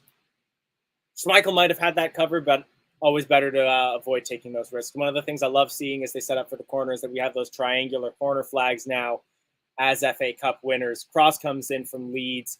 High ball will be collected by Kasper Schmeichel, and maybe we'll look to break. No, we will not look to break quickly, as Kasper will sit and hold the ball. I imagine he's probably just going to end up rolling it to one of Amarte or Soyuncu, which is exactly what he does. He rolls it to Soyuncu, and now we look to move forward from the back.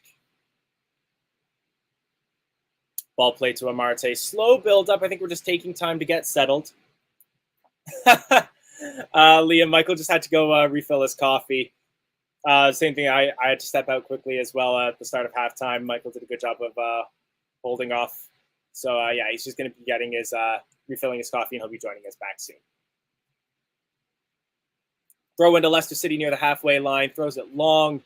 looking for Dewsbury Hall, but won't find him, and Leeds will regain possession. And they're trying to play some quick passes, get something together near the center circle, but that won't get past Hamza Chowdhury. And Albrighton tries to knock the ball up and then gets knocked down himself. He's on the ground in some discomfort, and Melier will hold the ball so that Albrighton can get some treatment. Looks like he took a knock to the knee. Sharing some words with the referee, it looks like he wants a foul called, but he's not going to get that at this point.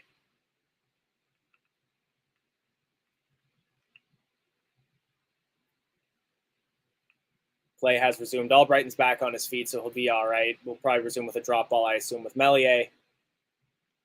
And Melier will roll the ball out to his defense.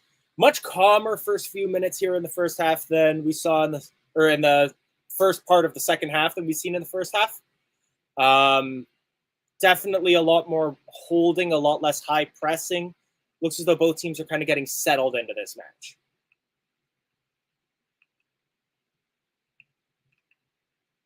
Throw into Leeds United just outside of their defensive third.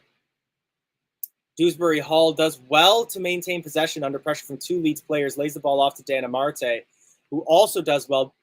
Both players, sorry, that was Ndidi, not Amarte, both of which got tackled while in possession, but managed to hold, although Ndidi will lose the ball out to a throw-in. But play getting very physical around the midfield line. Like I mentioned, we saw Albrighton go down earlier. Michael, you ready to come back? But managed to hold. All right. No. So I was just saying, second half has kicked off, been much calmer than in the first, but where we haven't seen the high pressing, we've seen a lot more physicality in that middle third. Absolutely. You know what? Hamza put a ball out, a header for a corner, and he looked back at the rest of the players like, what's going on? Because the cross came in. Hamza is showing leadership. He's been at the club since he was a kid. I think Hamza is the next captain. He's worn the armband this season, and he was supposed to go on loan last season, and Brendan kept him around. Hamza is showing us something, and I believe he might be. Look at the tackle. Let's go. It's really good. It's really good. I think I agree with you on that I think we could start seeing maybe in some of the cup matches coming up next season, maybe even in Conference League, if we do play a bit of a rotated squad, we could start seeing Chowdhury as captain. Yeah, we need to see more Hamza in the lineup. He brings that grit. And I mean, every Leicester fan loves to see a boy playing that they grew up in the neighborhood with. Exactly. So Yunchu makes a good tackle there and plays the ball back towards Schmeichel. Schmeichel plays it up towards Albrighton, but it's a little overcooked and Albrighton can't control it. Oh, is that your picture with that's your picture with Hamza, right? Me and Hamza. There you go. Dewsbury Hall now with the ball. He's forced to play it out, and it's a Leeds United throw-in. Leeds have been the more dominant team physically, I would say. Like, as this has switched to a physical battle, I'd say the balance has kind of shifted towards Leeds United as well. They're just showing possession stats now as well. Leicester 56% possession in the first half. So far in the second half, 27. Leeds is playing a possession football that they really don't play that often. Could be that new influence from Marsh coming in. Like I said, because I don't watch Bundesliga, I don't know too much about the tactics that Marsh is going to be bringing in. Great defensive play by Albrighton. Kicks it off the defender for a Leicester throw-in. Chowdhury's also got a long throw-in in him. Like, it's not like Rory Delap level, but yeah, he's good. He's got some cannons. And just like you were mentioning, it's great to have 3 homegrown players on the pitch right now. Oh, you want those players that you can sing one of our own about. Oh, they love it, and the club loves it because that saves them money, and you know it gives it shows the rest of the league our academy. It shows other parents who want their kids to play football our academy. You know, so and Brendan, I credit Claude Puel. Claude Puel's the one who brought Hamza through. You know, he's the one who played him like half the season. He started Hamza. Oh, Wilf and Didi's getting booked here. Come on, Wilf. No getting around that. Throw-in comes in from Firpo towards James, and Nigel de Jong, like, Ndidi lunges in cleats first into the leg of Dan James. He doesn't even get him with his cleats. He just totally throws his body in Dan James' area, and it's a foul, but geez, Wilf. I love it. He's going 110%. I love it. Is it I want to say like the last 2-3 seasons, Wilf Ndidi has consistently been our most booked player?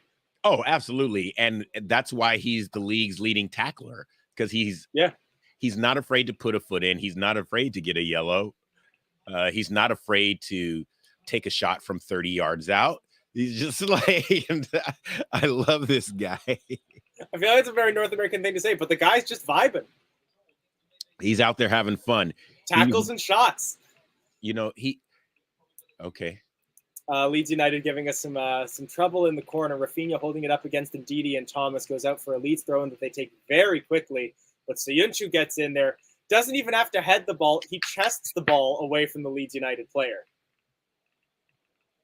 Leeds coming forward yet again, though. This is an invigorated Leeds United side. Something we haven't seen from them in a long time. But Leicester regain possession and lose it very quickly. They're already dispossessed. Okay, get back on D. Get back organized. Leeds coming now on the left wing with Firpo. He plays it back in towards the center. It goes all the way back towards. I can never say whether it's Ailing or whether it's Klish, because I'm just looking at the hair. Right. Leeds United now have the ball on the outside of the penalty area. Dan James shoots from a distance, but it hits Rafinha and goes out, I believe, for a goal kick. Wow, that was a good ball in from James at the top of the box into Rafinha. Very well played, but yeah, nothing Rafinha could have done about that. If I don't know if that was a pass or a shot, given how powerful that was. Yeah, I think that was a shot. If that was a shot, it wasn't on target. Oh, if that was a shot, it was going for the corner flag. Yeah. Look at how Hamza Chowdhury keeps that ball in play. Well overcooked, switching the wings.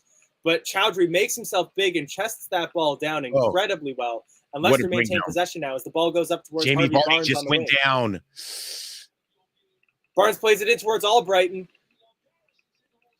Cleared by Leeds.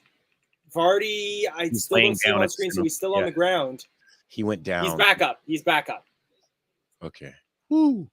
The way he went down, it was like, his ankle. Cross coming in, looking for Vardy. Cleared by Firpo. Ball now with Harrison up against Chowdhury. Harrison tries to switch play up on the other wing towards Rafinha. Ooh, good Thomas ends up giving him space. It's now 2 against 1 for Leeds. Leicester City coming back in numbers. Dan Amarte makes himself big and blocks the shot. He's my center back. Let's go. And Hamza was well played by Dan Amarte. No fear in the face of Dan James. Squares up against him, and there's nothing James can do about that. Absolutely nothing. Dan Amarte, swaggerific. Very well played.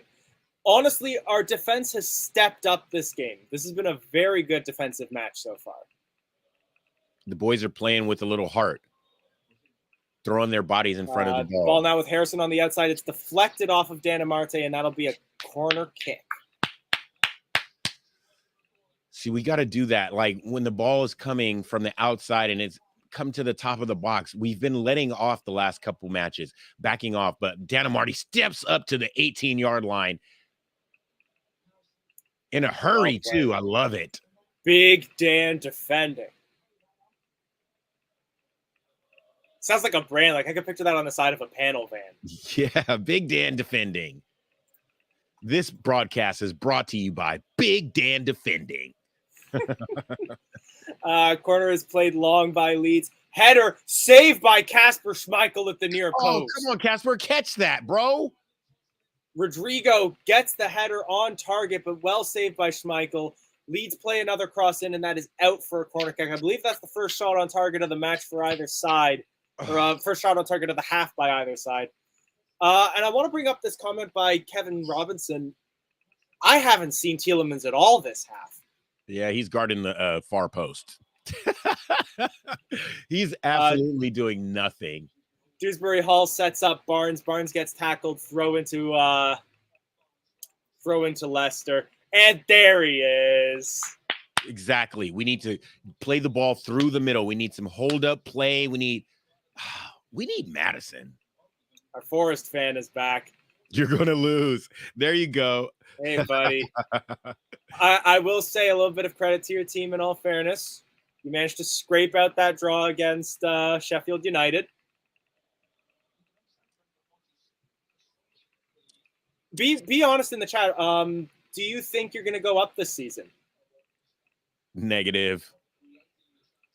It's going to be the same teams that always come up. Jamie Vardy on a through ball nearly collects the ball ahead of Struijk there. But Struijk just clears the ball ahead of him. But that was some narrow stuff there for Leeds.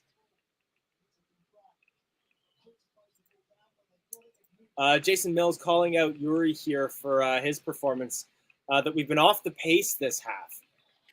I don't think we've been off the pace, but we haven't been as physical. And I believe was it John O'Towers that called it Ademola Lookman warming up along with Kelechi Iheanacho. So I'm going to assume that's going to be Albrighton and Vardy off. Man,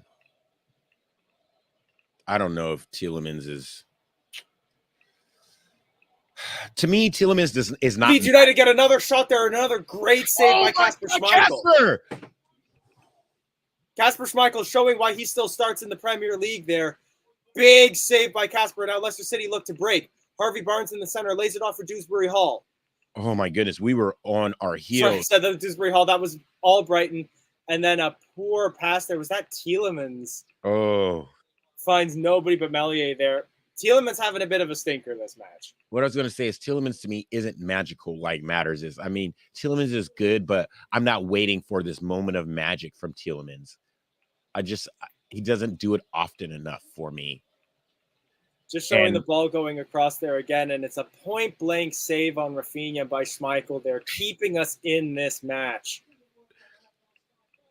How could we lose after his ball for real? Yeah, I don't know. Maybe I need to drink a beer. Maybe that's what it is. I haven't had a beer at 5 a.m. yet. Jamie Vardy is off, and Kelechi Iheanacho comes on. All right. Hamza Chowdhury coming off. That's not it. That's not a guy. Chowdhury's been one of our best players on the pitch right now. That's not the move. I don't know. I'm worried now because that means we're playing 3 at the back. We're playing 3 at the back without Hamza. I don't know about this one. And it actually looks like we're playing 4 at the back. Because Albrighton. Albrighton's going to be falling back then. Yeah, we're playing. Look at this 4 line with Ndidi right in front of them. Leeds attacking again. Rafinha beats Thomas, plays across and gets that blocked, collects his own rebound and shoots and misses. Good defense by Luke Thomas. Dan Amarty blocks the cross, but he gives it worrisome though. We're giving them too many chances. Gelhardt warming up now for Leeds, and we're playing from the back. They're showing on my screen the analysis of the last 10 minutes goal threat, and it is 90% Leeds at the moment. I wonder who would Gelhardt be coming on for James? I wonder how well Jesse March even knows his personnel. Ademola Lookman already doing what he does best. Dances around 3 Leeds players, lays it off towards Thomas. Thomas almost sets up Harvey Barnes on a through ball there, but good defending by Leeds. They clear it out. A lot of people in the chat questioning why... on me, Ed's son. Look at the header by a fan there in the stands next to nice Phil. Header. Sign him up for center back. Yeah, we need somebody on corners. A lot of fans asking why why Yuri Tielemans hasn't been taken off. Yeah, I think that I've always said this: when you pay a player, you have to play them. So if a player on your squad is making, the most money on your squad, no matter how crap he is, he has to play. That's what you pay for. Free kick against Yuri Tielemans for a foul on Junior Firpo there. Just a misplaced boot catches the side of Firpo's. Gelhardt is now prepped to come on. He's coming on for Rodrigo. I'd say that's a little bit of a reprieve for us. Rodrigo has been causing us problems. Absolutely. I don't know if Gelhardt's going to put on a worldie, but I feel like that's better for us. Yeah, people saying that Tielemans has been average. Craig Hendry saying Albrighton drops back. Chowdhury, our best player today. Are you for real? Given nothing going forward and miskicked several times. But you're neglecting what Chowdhury has done for us defensively when you're saying that. I would say Leeds United coming forward again. They're in the penalty area. Shot is taken. Drifts across goal. That was taken by Gelhardt, making an impact early here. Looks as though Schmeichel may have lost track of that ball, but it drifts wide for a goal kick. Worrisome stuff. Shades of Liverpool first half last season. We've been giving Leeds too much respect and too many chances. Checking for a possible penalty for a handball against Albrighton, it looks like. Oh my God, Albrighton, what are you doing? Oh, it doesn't touch It's him. not given. Not given. He lifts his hand up and he had his hands here about it or no. Corner comes in and it somehow lands at the feet of players, but now it's with Mark Albrighton, who gets scissor tackled by Stuart Dallas, but Leicester maintain possession and we come forward. Harvey, Lookman, feed him! Do it! Oh, no! Lookman gets marked by 2-3 players. He can dance past 1. He can dance past 2. He can't get past 3. Can't get past 3. Oh, man. Total attempt 8 by Leeds, 0 by Leicester in this second half. But did you see the pace of those two guys running? Lookman and Barnes. Absolutely. Lookman and Barnes. Oh my goodness. We forced Meslier into a clearance. We were way more positive offensively in the last half. We need to make some sort of chance here just to shake Leeds' confidence. This ball now with Albrighton on the right wing. He comes forward, lays it off for Lookman. Nice play by Albrighton there to just stop the ball in its track. Tielemans turns and plays the ball back towards Dan Amarte. I really haven't been impressed with Tielemans this match. Ball now with Albrighton. He dances past his tackle from Firpo. He's in the penalty area, plays it across goal, but it'll be caught by Meslier. A poor cross by Albrighton, I would say there. Out of character. Yeah, going Albrighton also credit where it's due, criticism where it's due. Albrighton hasn't had a worldie today. Leeds United breaking forward now. Ball with Harrison in the penalty area. Leicester coming back in numbers. Cross comes over. Headed up by Soyuncu, caught by Schmeichel. Oh, boy. We knew this is how Leeds was going to come, though. So, what are we going to do? We got to come with the same intensity. We got to come with the same pressure. Let's go. Albrighton with the ball on the wing now. Sets it off towards Tielemans. Tielemans to Barnes. Good shit. Barnes gets past his man. It's Iheanacho. It's Barnes! It's a goal! Harvey! Let's go! He does his trademark celebration. And I'll tell you what, it doesn't matter how many chances each team gets, because it is now Leicester City 1, Leeds United 0.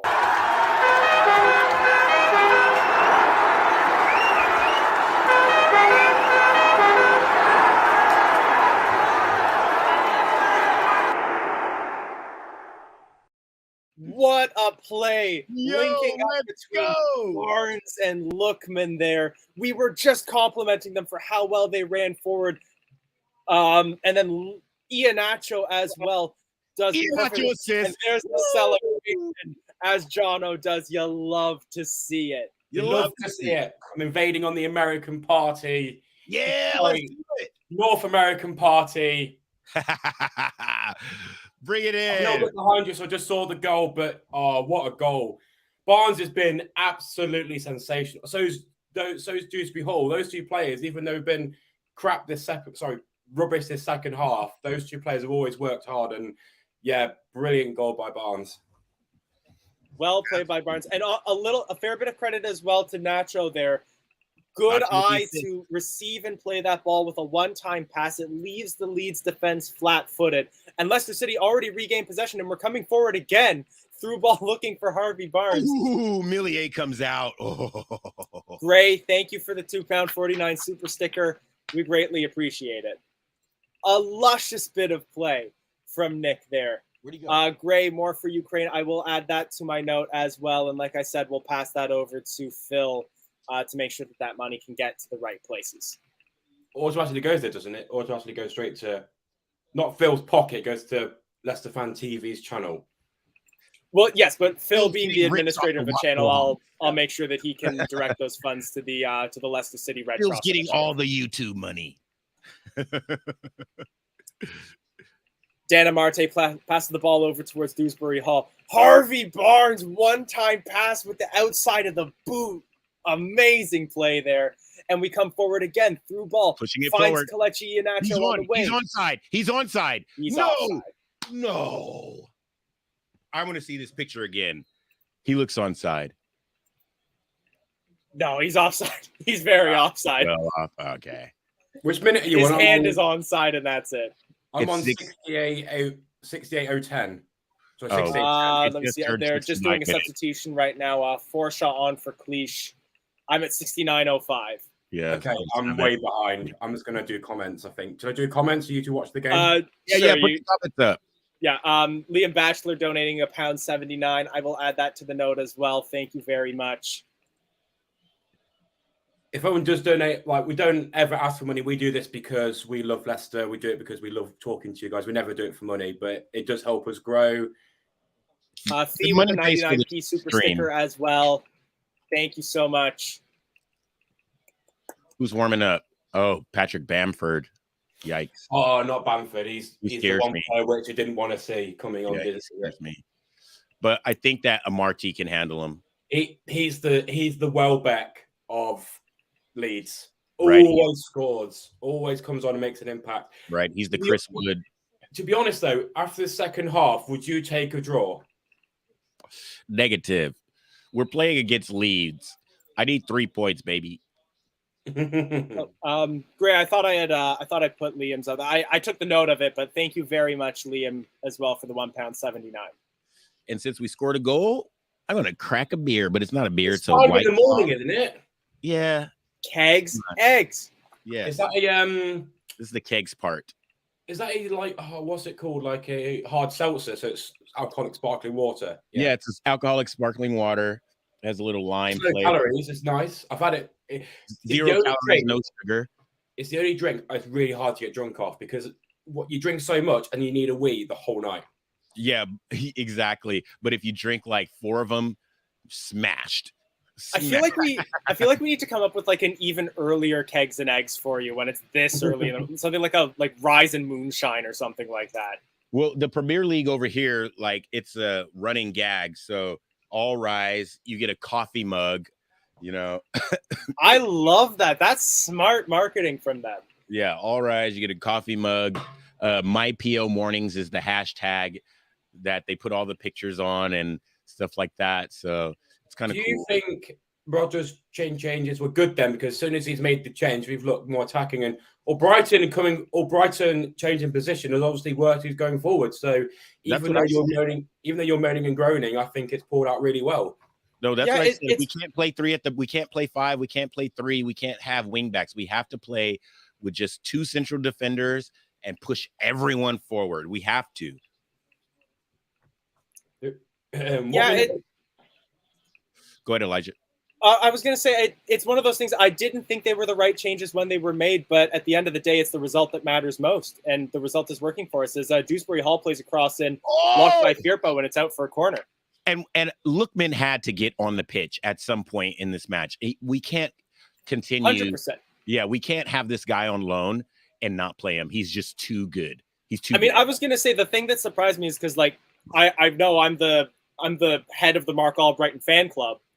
I think he should have come off for Lookman just because I'm worried about him losing some of the pace towards like the 80th, 90th minute, especially if he'll be fighting with substitutes like Hart and potentially even Bamford. However, it's done well for us so far. He's a frustrating player, not because how he plays, but he's really good to start because he's energy, experience, and he's full of energy, and he brings that extra bit of quality. But you don't want to play at the beginning because he doesn't last the full 90 minutes. You want him at the end of the game to see the game out. So do you think we need another experienced player not like Christian Fuchs or Vestergaard, because they're rubbish? I was about to say, we did sign Yannick Vestergaard. We signed Ryan Bertrand. They're experienced Premier League players. Bertrand's a Champions League winner. Christian Fuchs got his MLS team or his USL team promoted last season, and they're in the MLS this season. And I just wonder, like, we could have used Christian Fuchs at the beginning of this season so bad, and he's over here, getting it done for some upstart club. I love it.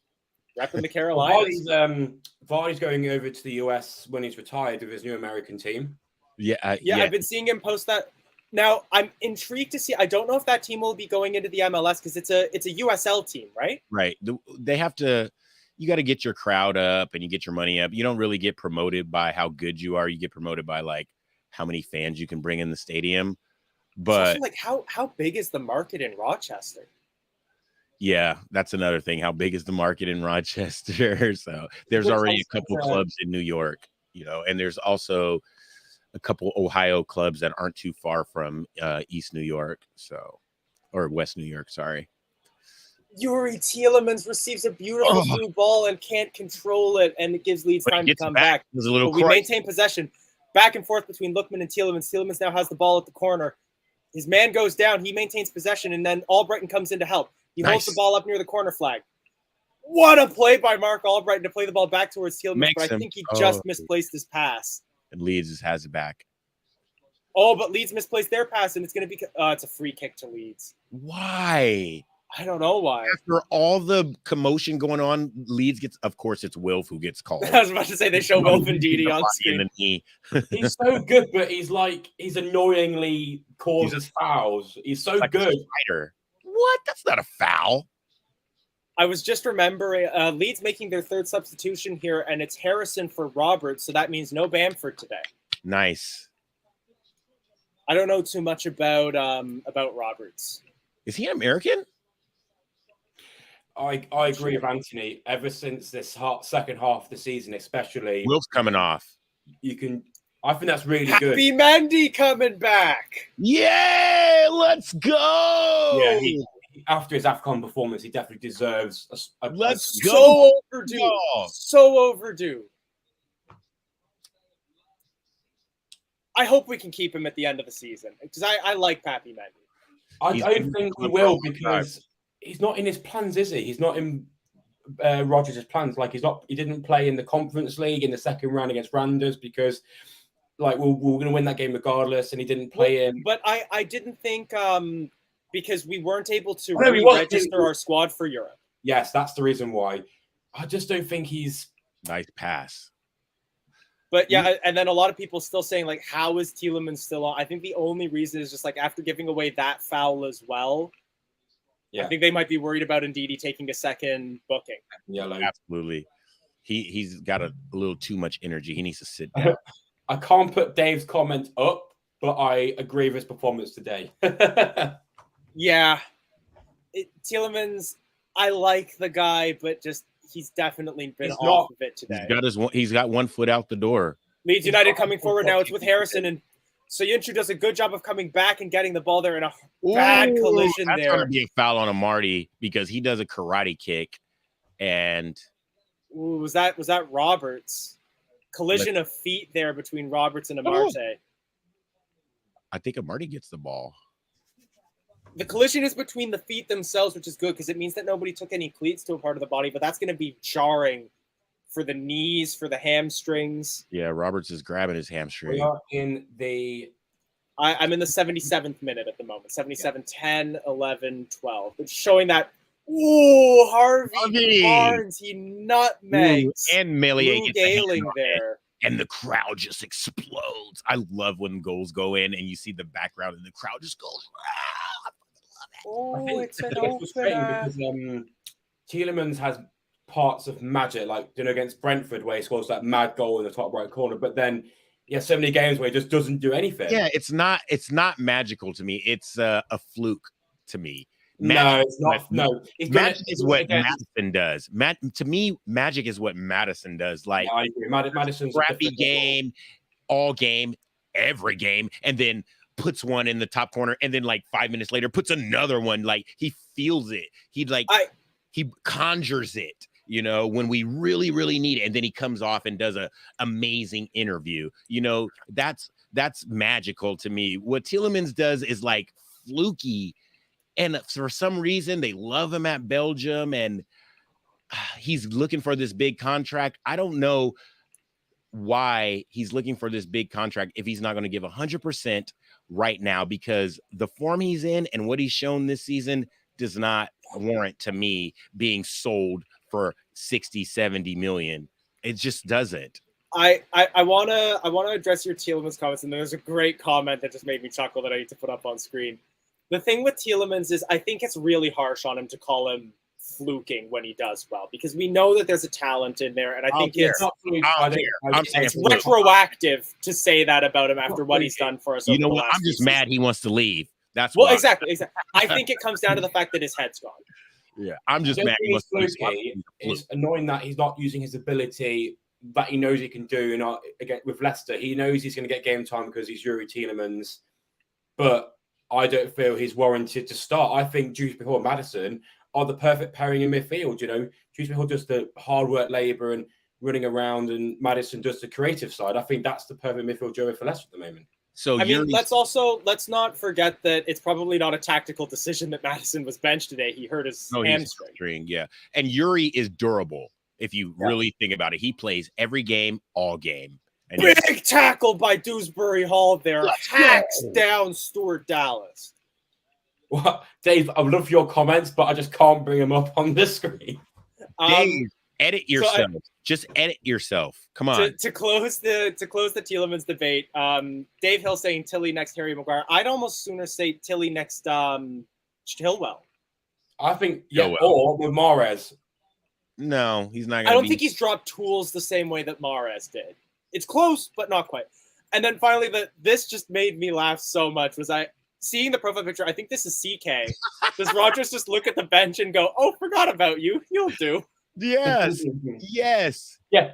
A manager. He can't do that with Vestergaard. What if any player but Vestergaard? I'm happy. How, like last week when Vardy's goal went in, how happy were we all that there were no subs left for Brendan? Like, no Vestergaard. He has no more goal subs. Up. Vestergaard time. Danish friends. As soon as the goal went in, I was like, thank God. Oh. I've just seen a Dewsbury Hall tackle. I'm that far behind. Oh my God. Oh, beautiful tackle though. It was a great tackle. Stuart Dallas. A great tackle. He made 2 good tackles there. I will also say, just because, regardless of your team affiliation, I hate to see a player go down injured. Thankfully, we are seeing Roberts is back on the pitch. He'll finish this match. It was like, when Ericsson went down in the Euros. Every fan. I was upset watching that. It matter who you support. That's scary. It's scary. When that high ball coming through from Leeds at the moment finds Firpo on the wing. Albrighton comes flying in. Albrighton still with gas in the tank. Oh, Fee, thank you so much. I assume that'll be for corner. Fee, thank you so much. I'll add that to the note as well. £4.49. Thank you so much. We'll feel about these so we can donate it.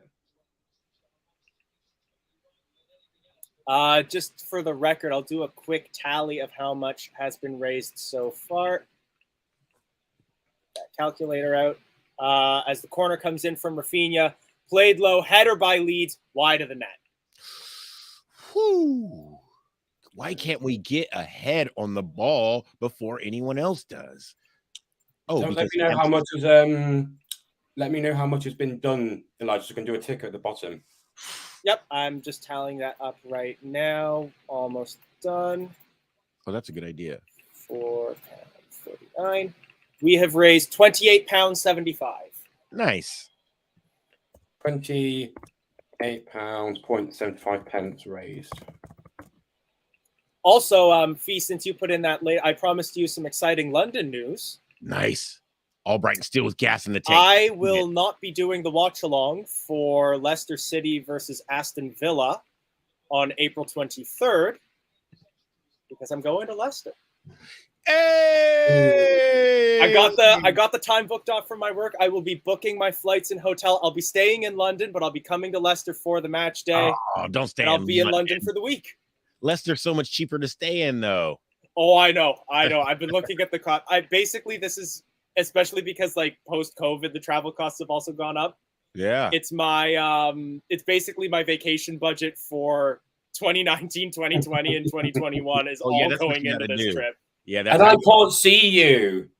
Damn it. So what are you flying? I'll be flying with Air Canada. Oh, okay, right on. Because we don't want to take a stopover, and the only direct flights are either with Canadian Airlines or BA.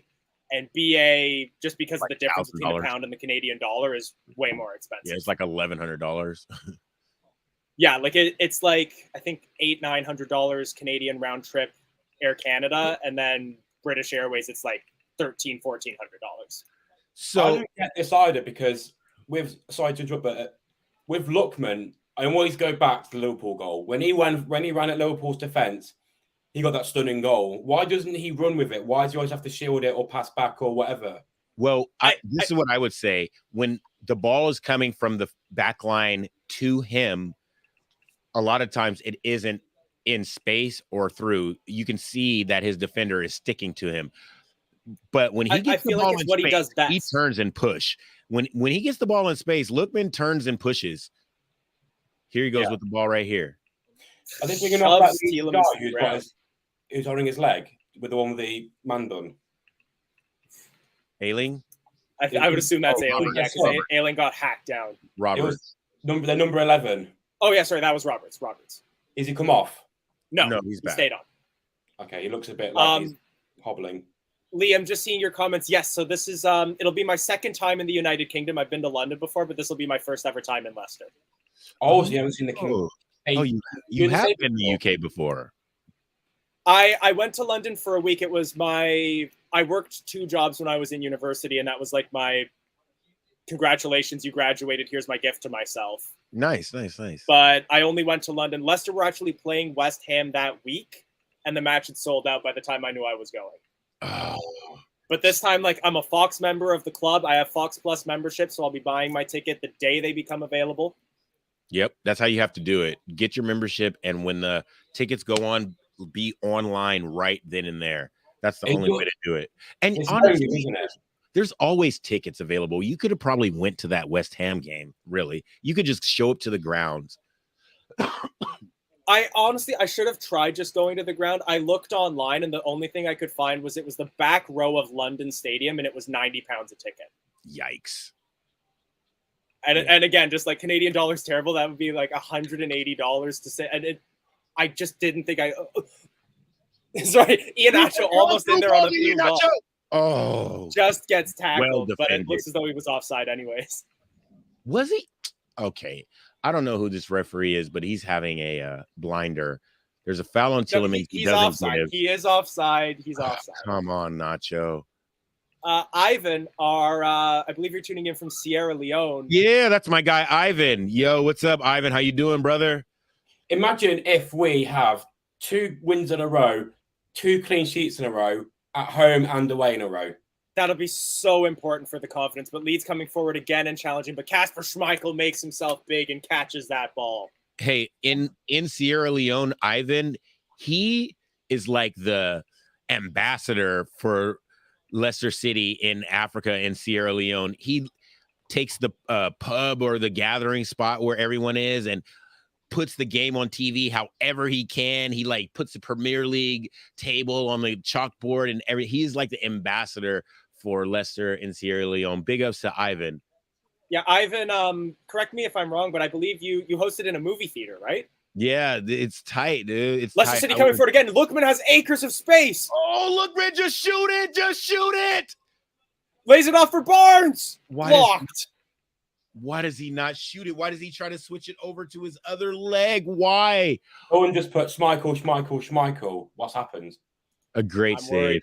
I'm worried because I know Chad is like 30 seconds ahead of Michael and myself. Oh, is it? All of us, just get rid of the chat. So full screen it, no chat. I watch on StreamYard, so I can't see any comments. It'll be Leicester City versus Aston Villa, April 23rd.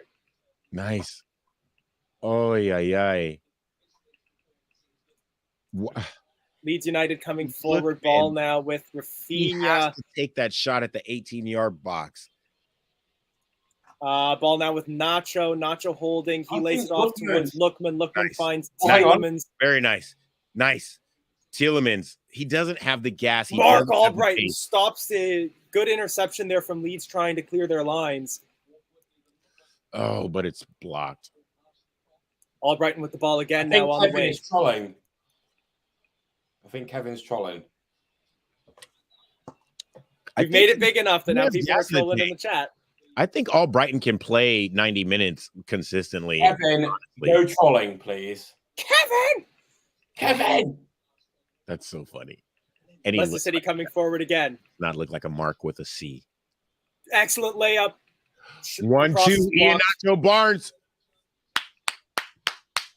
You're such a right. I'm going to block you if you do that again. Because of a heart, I can't take it. We need another goal. This is what annoys about Lookman. He's better than he thinks he is. His confidence isn't there, but it should be. He's been playing well. Yeah, he should have shot early when he had the open space. The other thing that ended up happening was that, honestly, if he had maintained his footing when he made that cut, he would have had another clear shot much closer to the goal. It would have been nice. But that slip costed us that shot. He wanted to put it onto his left foot, and it was just not. Yeah, just shoot. You know what? I think that's Albrighton who will be playing in an in-swinger. Lookman and Madison, they're homeboys. He needs Madison. Cross comes in. So Yunchu almost wins that header. It falls back towards Lookman, who shoots, and it's blocked by 3 Leeds players. But he gets in and tackles, but Leeds maintain possession. So Yunchu gets in and makes a tackle. Yikes. Leeds United misplaced their pass, and is Papi Mendy now with the ball. He plays it back towards Luke Thomas. Papi Mendy coming forward again now. Harvey Barnes cuts 1, cuts 2, cuts 3. Lays it off towards Tielemans. Tielemans with the shot right at Melier. Nice. If we win this as well, for the first time in a long time, we go into the top half of the table. That's true. We will hop. We'll hop Brighton and Southampton. I believe. Here we go. Southampton on points, Brighton on goal. We won't jump Southampton. We'll jump Brighton and Crystal Palace. Stoppage time. Palace and Brighton, or Palace and Palace and Brighton. Thank you. Yeah. 4 minutes added time. Again, another half that has flown by. We are into injury time. 4 minutes, 30 seconds of which have already been played. How does Cags chew a piece of gum for 90 minutes?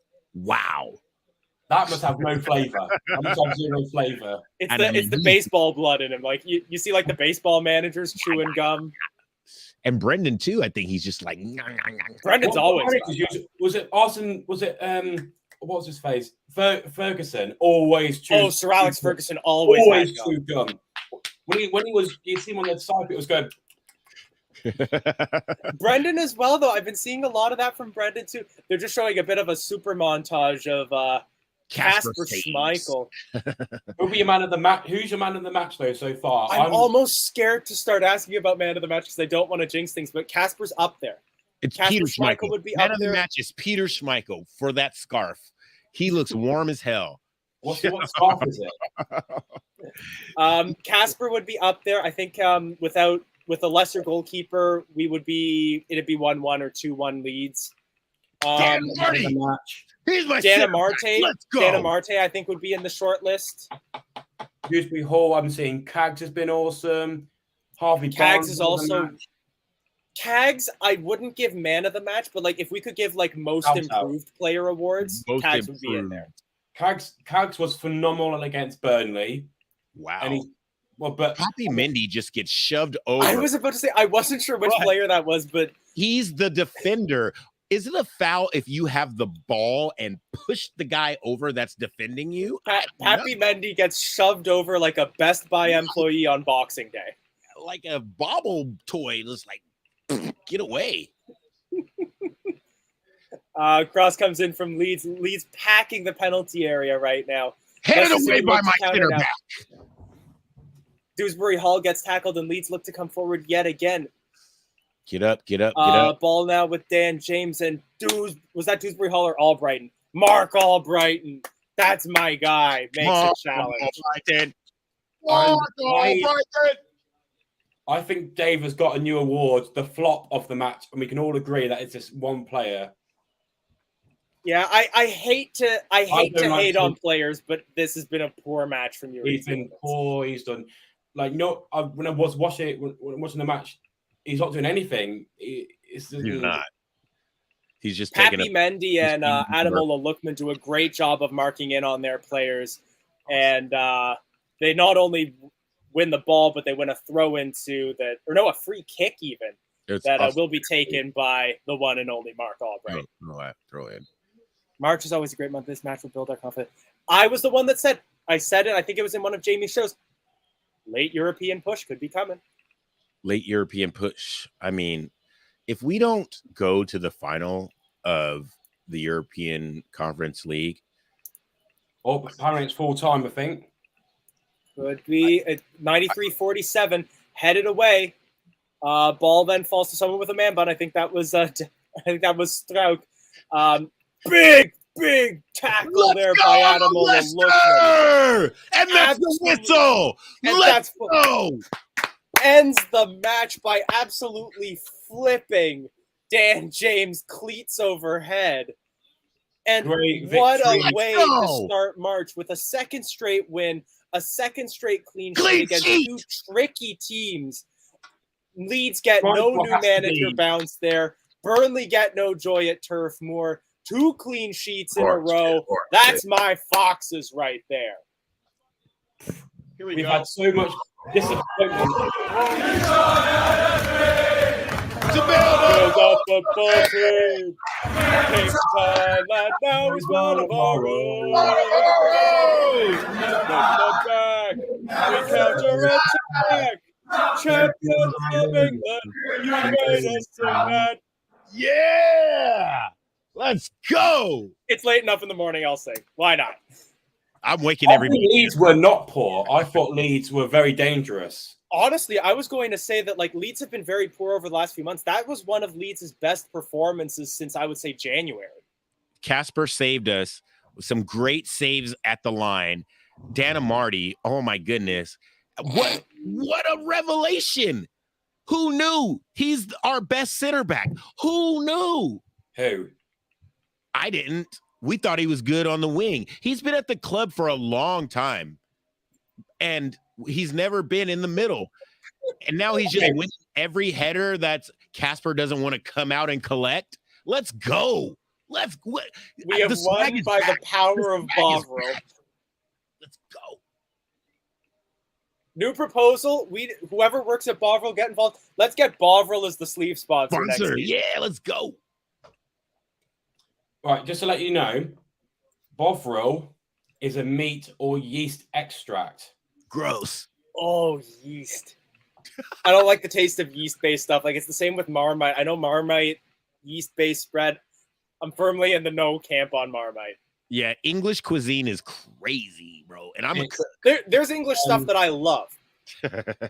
Marmite's not one of them. Or it can either be spread on toast or as a hot drink on cold winter days. You can put it on bread or make a drink out of it. Wow. Yep. Wow. I love that this is now just turned into the North American Education Hour. Thank you. I don't know how it's made. Listen, 2026 World Cup being hosted in the States and Canada. We're definitely getting a game. We're gonna start we're gonna do videos teaching you about what poutine is. You're gonna learn about our kind of English. You're gonna learn what a parkade is. You're gonna learn what kitty corner means. Nice. Jamie, from a few games ago, said, well, everyone knew these 2 games were massive for our season. Jamie said, how many points would everyone think they would be getting from these 2 games? Some people said 2, some people said 4. I said 6. I said 6 because I have blue tinted glasses. Jono, you're becoming you need to start telling us what the lottery numbers are going to be. No, you literally told us the subs last game too. I was like, oh my God, Jono told us all the subs. Go buy a lottery ticket today. Yeah, let's go. But wait, should we talk about the match? I'm like too excited. Yeah, I realized we were just talking about Bovril and Marmite and let's Parky. go. Yeah, I put the link in the chat, so if you'd like to join us, please click on the link as well. Another piece of admin I'd like to get out of the way before we put Ross on. Thank you so much to all of you who put in super chats and donations today. Like I said, I'll speak with Phil after the match, and we'll make sure that money gets to Leicester City's Red Cross initiative. If you haven't contributed through here, like if you don't have money connected to your Facebook or YouTube accounts, please visit Leicester City's website. They've got information on a Red Cross fundraiser for Ukraine. If you're located overseas, please look into what initiatives are running in your country. But thank you for those fundraisers. We'll make sure that those go towards the humanitarian efforts. With that said, Ross, let's get you on stream. Yes! I told you, clean sheet. I was going to say, let's not put Ross on because he needs 5 minutes. I was buzzing. What happens when a Canadian, an American, and a Yorkshireman on at the same time? Yeah. Well, I'll tell you what happens. None of us know what to call a French fry sandwich for people in Leicester. That's what happens. well, I'm just at the fun fair with my nephews and my son. They're just having a little ride. Well, I thought I'd come on quickly. It's a great performance. Leeds for fair. They have good chances. I don't think they play very well, Leeds to fair. But obviously, end of the day, if you don't take your chances, what's that word? If you don't buy a ticket, you don't win the raffle. Right. So, yeah. But very good win. Honestly, I said to Felipe the other day, I said about how many points we get. I said my heart said 6. My heart said 6 and my head said 0, and we've got 6. So and your head is all jacked buzzing up. Now, and we've got 3 games in hand, or 2, is it? 2, 3? Let me check. Current Premier League table as it now stands, Leicester Number City. 10. We're in 10th place with 1 game in hand on Southampton and Wolves. However, if we took all 3 points from that, we would only hop Southampton. We sit on 33 points, and we are currently 9 points off of 7th place with a game in hand. We still have 3 rescheduled matches to play, I believe. Correct. Although a lot of teams do have This is my little nephew as well. Oh, what a cutie! Hello. Say Leicester. Leicester. Yeah. There we go. And then say hello, Charlie. Hello. Hello, Charlie. I might meet all the family, and obviously my youngest one obviously can't really talk much. Hello, Tommy. Ross, you all went to the game. Hello. Where you? Ross, he's got his new police car. There you Ross, go. There we go. No, that brilliant win. So we move on now to Ren. However you want to pronounce them. We all pronounce them differently. Obviously, you might say Rene. Michael might say Rene. And I might say Ren. Well, either way, the team from France. Tough team. I think, my opinion, we've got the toughest draw in the Conference League, my opinion. They're a very strong side. They've got a very good attacking player in Laborde and a very good right back in Hamari Traore. Not just saying that because he's my player on FIFA, but he is a very, very talented player. He's their main captain too. So we'll see what happens. So I'm going to shoot because I'm going to play some golf now. Crazy golf, mini golf, however you all call it round. So peace out, cheers, everybody. Come on, Foxes. Come on, Leicester. Good man, Ross, dude. Good vibes coming out of that game. But yeah, like we were just saying, we now sit in 10th. We're 9 points off of Europe. Get that relegation talk out of here. We're now 12 points clear of Burnley. Our fans are so negative sometimes. Come on, guys. And you know it's a roller coaster. It's up and down, up and down. We have a good manager. We have a good team. Our players, they're not going to be crap all season. We're going to have good runs. We're going to have bad runs. But, come on, back the boys, back the manager. I've been saying this the whole time, and look how good we all feel right now. Look how good we feel. I'm seeing a new guest that's tuned in. Felix, if you want to give me a thumbs up, I'll add you on. Come on, Felix. Felix, you just give me a thumbs up, and I'll add you on screen. Where's he at? Is he at home or is he at the grounds? I don't know if Felix can hear me. Sorry, but let's start talking about who's man of the match as well. Seeing some people put Michael on there. Jono's back. I know. I'm sorry. Look, I'm going to say it's Harvey. He scored the goal, and the whole match, he put so much pressure on that side of the field. Playing the little 1-2s over there, he threw balls. He was down the byline, sideline, like in the box, a bunch of chances. Harvey has been feeling it the last month and a half. He's been scoring goals. His touch has been really good. Like I always say, a player, you can tell his confidence and his swag is when the ball comes to him, what his first touch is. Does he feel confident to turn on the ball, or does he want to just get rid of it really? And Harvey, I think he got sat down for like 2 or 3 matches. He had to come off the bench, and he came into, I'm trying to think what match it was. Maybe it was the first game against Randers, and he took the ball all match long. As soon as he got it, going straight at the goalkeeper, straight at the byline, and that's what he's been doing ever since, doing his little step overs, doing his rollovers, left-footed crosses in the box for the Jamie Vardy goal in the last match. Like that's the swag. That's the confidence. Michael, I'm going to add in a couple of our new guests as well. We've got Felix who's coming in. Felix, I hope you're doing well. And Ivan from Sierra Leone, if you're ready, I'll add you on. Yeah, good afternoon. Felix from Nigeria. Oh, Nigeria, let's go. Stand up, Nigeria boys, let's go. Yeah, it was a very great match. Hi, I'm Ivan from Sierra Leone. I am at the cinema now, just out of the cinema, going home with very happy, good results. This is where I watch the game. Look, thank you so much for both of you for tuning in. I'm happy to see it. This has been coming.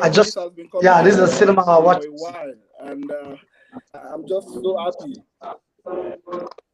So happy. We might be having a little bit of an audio issue. Ivan, I might put you on mute for just a quick second, just so we can hear Felix. Felix, go ahead. I think Felix froze. I think Felix is frozen. Yeah. Oh, yeah. Okay. Felix, hopefully we'll get Felix back momentarily. Ivan, I've unmuted you. So, what did you think of the match? Do you like the performance? Very good performance. I'm happy for the win. Who was your man of the match? I'm happy for our position is very good, 10, and we have 2 more games to play at hand. So we must put more efforts. I'm very happy at the cinema. Not many people at the cinema, but I feel courage. But I don't think why they remove Vardy out. Why? I doubt why they remove Vardy. Vardy needs to score more goals. What's wrong with Vardy? We got to because he just came back from injury. I think we just want to be careful not to hurt him. Yeah. His leg injury. We got to bring him back slowly. Oh, here's man from the game. How was the game, Tom?